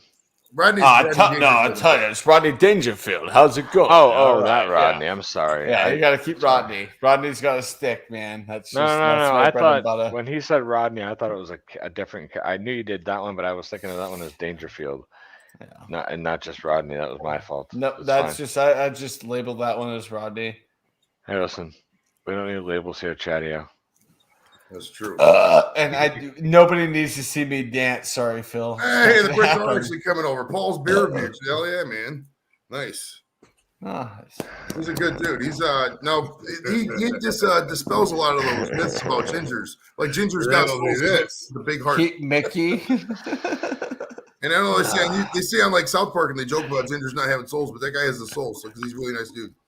Nice. What's up, Paul? Cheers. Listen, I don't disagree with that. I just think that the devil also hands out souls. That's how that happens. That's true. That's true. Well, at the end of the day, my heaven doesn't consist of going to Bible study and fucking hanging out with people who go to church. My heaven consists of titties and weed, and a lot of them, bro. Like group sex. Like, we're talking Nero type shit. They don't teach. Okay, let's touch this base too. Why ass and titty, ass and titties, ass and titty. I had DJ Assault, the guy who wrote that and sang that song, on my show actually. Ass and titty. Ass titties. Hold on. I thought of course you did.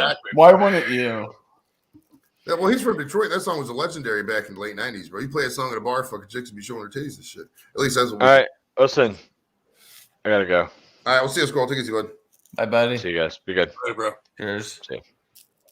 I'm cutting it down about 4, I think. Got about another 5 minutes. Of course, watch we get fucking popping, and then fucking a bunch of Brits will come in and start going. Oh no, I'm going to bed in about 5 minutes myself. I'm done ski. Even Dorito, it's even late where Doritos at, bro. I do got to get up in the morning. I got a long day, dude. I got somebody coming by to grab something, one of these fine vehicles off me. Nice. And then I'll be getting something else coming in, and then off to do loadout, and then come home for a few hours. Maybe go back out to the concert. 8 o'clock and 9 o'clock. Watch Pennywise and those guys. Dude, Pennywise is a good band, dude. That Pennywise. Yeah, I haven't seen. I've seen Pennywise before several years ago. I haven't seen them live, but it's a good show. It's going to be good. You're going to like it. Clowns don't scare me. Like Pennywise the Clown just looks corny to me. It never frightens me at all. No, he's talking about Pennywise the band. Oh, I know, but I know that. But I'm saying we're just mentioning fucking Pennywise the Clown in this conversation. But like, yeah, he doesn't scare me at all. Like I just think it's corny. Like, oh wow, look at that clown. Oh yeah. I got nothing against some sort of clown unless he comes at me aggressive. And 20 feet away, if he starts coming at me aggressive, then I'm looking around for something to knock him. Well, yeah, we're going back to. And that is why Chadio doesn't do haunted houses. I've learned my lesson, and yes, I did bonk somebody on the head once. Well, the older you get, the more cynical you get, and the more bored you get with fucking normal shit. Like, and the more high you get, like, haunted houses bore me, roller coasters bore me. I just don't like them. They're just not fun. And not I can't get on roller coasters, bro. What's that? I can't do roller coasters, bro. Oh, you one of those Fear of Heights guys? Yeah. It's more like it's not so much the heights. I get vertigo, bro. Okay. Yeah, like what if somebody says, "Hey, I've got a camera on my chest. Come ride the roller coaster with me." Would you watch that? No, but if I'm attached to something and I'm not moving, I'm okay. But once I peek over, I freak, dude. I get that. Just my stomach from the inside out, it just goes into a spin, dude. And I don't know how to explain it, but it's not. I can't even say it's a fear, dude. It's just my body reacts that way to it. You know what I mean? Yeah. So I've fallen out on a lot of shit, though. That's probably why. You've fallen out on a lot of roller coasters? No, I've fallen out of trees. I've fallen out of I got you. I understand how that correlates with roller coasters. I get that fully. Yeah, roller coasters, it's the drop, dude. And the loops, I'm okay with 1 loop, 2 loops, but if it goes into a corkscrew or some gnarly drop where you feel like like this, you know what I mean? I love that type. You don't feel like you're going straight down. You feel like you're going this way down. The only coaster I love is it's up here in Cedar Point. It's called Top Thrill Dragster. They got it in Six Flags in Jersey. It's the same coaster. It's called King Dakar. It's like an air pressure one. You just sit there. And they're like 3, 2, 1, and And it's I've done dragster. I did dragster. Shoot you out and shoot you up. Right in the fucking air. It's Dragster's Top Thrill. I did that in 2003, right after opening. It's 100. It goes from 0 to 120, up 420 feet. That's for you, Joey. That was all for you. Right. And then you go down in a little corkscrew, and you kind of hit the brakes. That shit was pretty cool. I won't lie. That was fucking rad. That kind of fucked with me. I'm not gonna lie. Because you get the good views of the lake up there. Cedar Point has awesome views at the top of coasters. That's why I love that. That is, I guess, if you're selling me on one thing, I just got the views at the top is cool because you can see Canada on some days. It's so fucking clear, you know, if you're looking up. But yeah, I'm a roller coaster junkie, and like, you might have seen my video from Busch Gardens, my vlog from Busch Gardens, which I incorporated the on-ride footage of the roller coasters. There are coasters, I've done them so many times, it's like I know them in and out. I'm like, all right, here we go, 0G roll. But there is one I gray out every fucking time for a split second. I just go, ooh, and just gray the fuck out. It's so good. I'm like, ooh, there it is, gray out. I rode the Colossus backwards before Shark when I was younger. Yeah. That was a fun one. Now, Joey, something's funny. You guys ever out alive?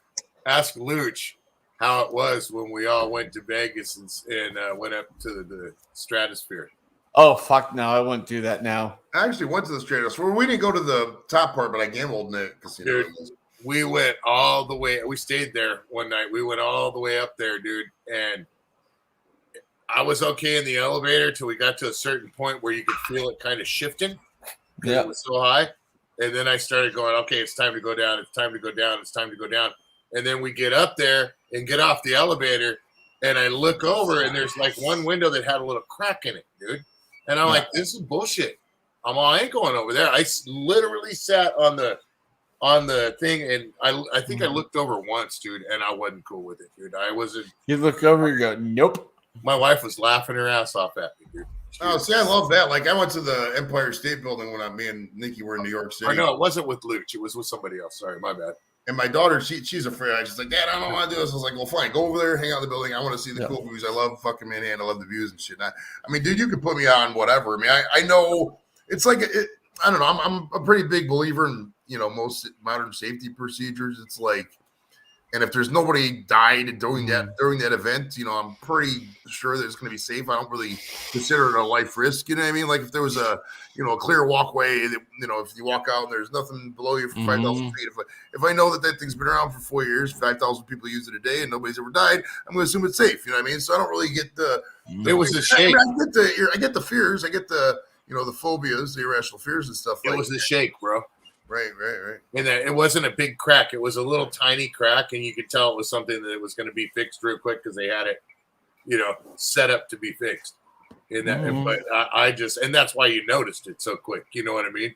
Right. But I just wasn't cool with that. Sucker's tall, dude, and it wasn't the last time we went to Vegas. It was the time before, so that was somebody else.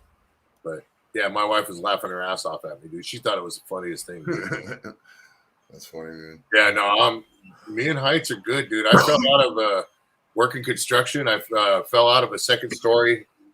We were hanging trusses, and I was carrying a box of nails on one side, didn't have anything on the other, dude. I'm walking along like a dumb shit. Yeah, you told me that, man. Not walking, lost my balance, dude, and fell off the truss, and went down and bounced off the second floor off the beams, and I bounced off and went back down the staircase, dude, as opposed to going over into rebar. And I got so lucky with that, dude. My mom I was like 16. I had a work permit for that. Mom wasn't too happy. Nice. Yeah. I started working when I was 15, bro. Who was it? Was it the squirrel was talking about the paper route? I had a paper route. That was when I started. I was 10 or 11. I had a plain dealer route back then. Back then it was 1987. You would pay. Yes, I was 10.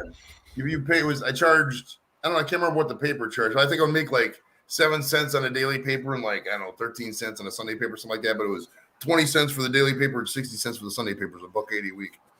Yeah. My first job was working with my buddy's dad and him in the summer, just summer jobs. You know what I mean? Right. And his dad owned a tree service, and we used to go and just Dude, I'm 15 years old running and working on a chipper. You're a walking fucking OSHA violation, bro. Yeah, dude. But back then, I mean, I'm 52 now. So back then, people didn't even look at you twice. You know what I mean? Cheers, Paul. Take it easy, brother. Have fun at work, man. I'm actually heading out myself, so I'm. All right, that's cool. All right, we'll see. Yeah, I've got a big day tomorrow, so I forgot my buddy is coming over, and we're doing some demo, tearing up some floor to put down the floor I have on my main level down on my hallway. So we gotta get that done. Gonna get your laptop? That comes tomorrow. Lone cool, Star and I are doing the hanging chads on my channel tomorrow, and then my buddy's coming over to do some work around the house. So I've got a big day. So you already got it then. Cool. Yep.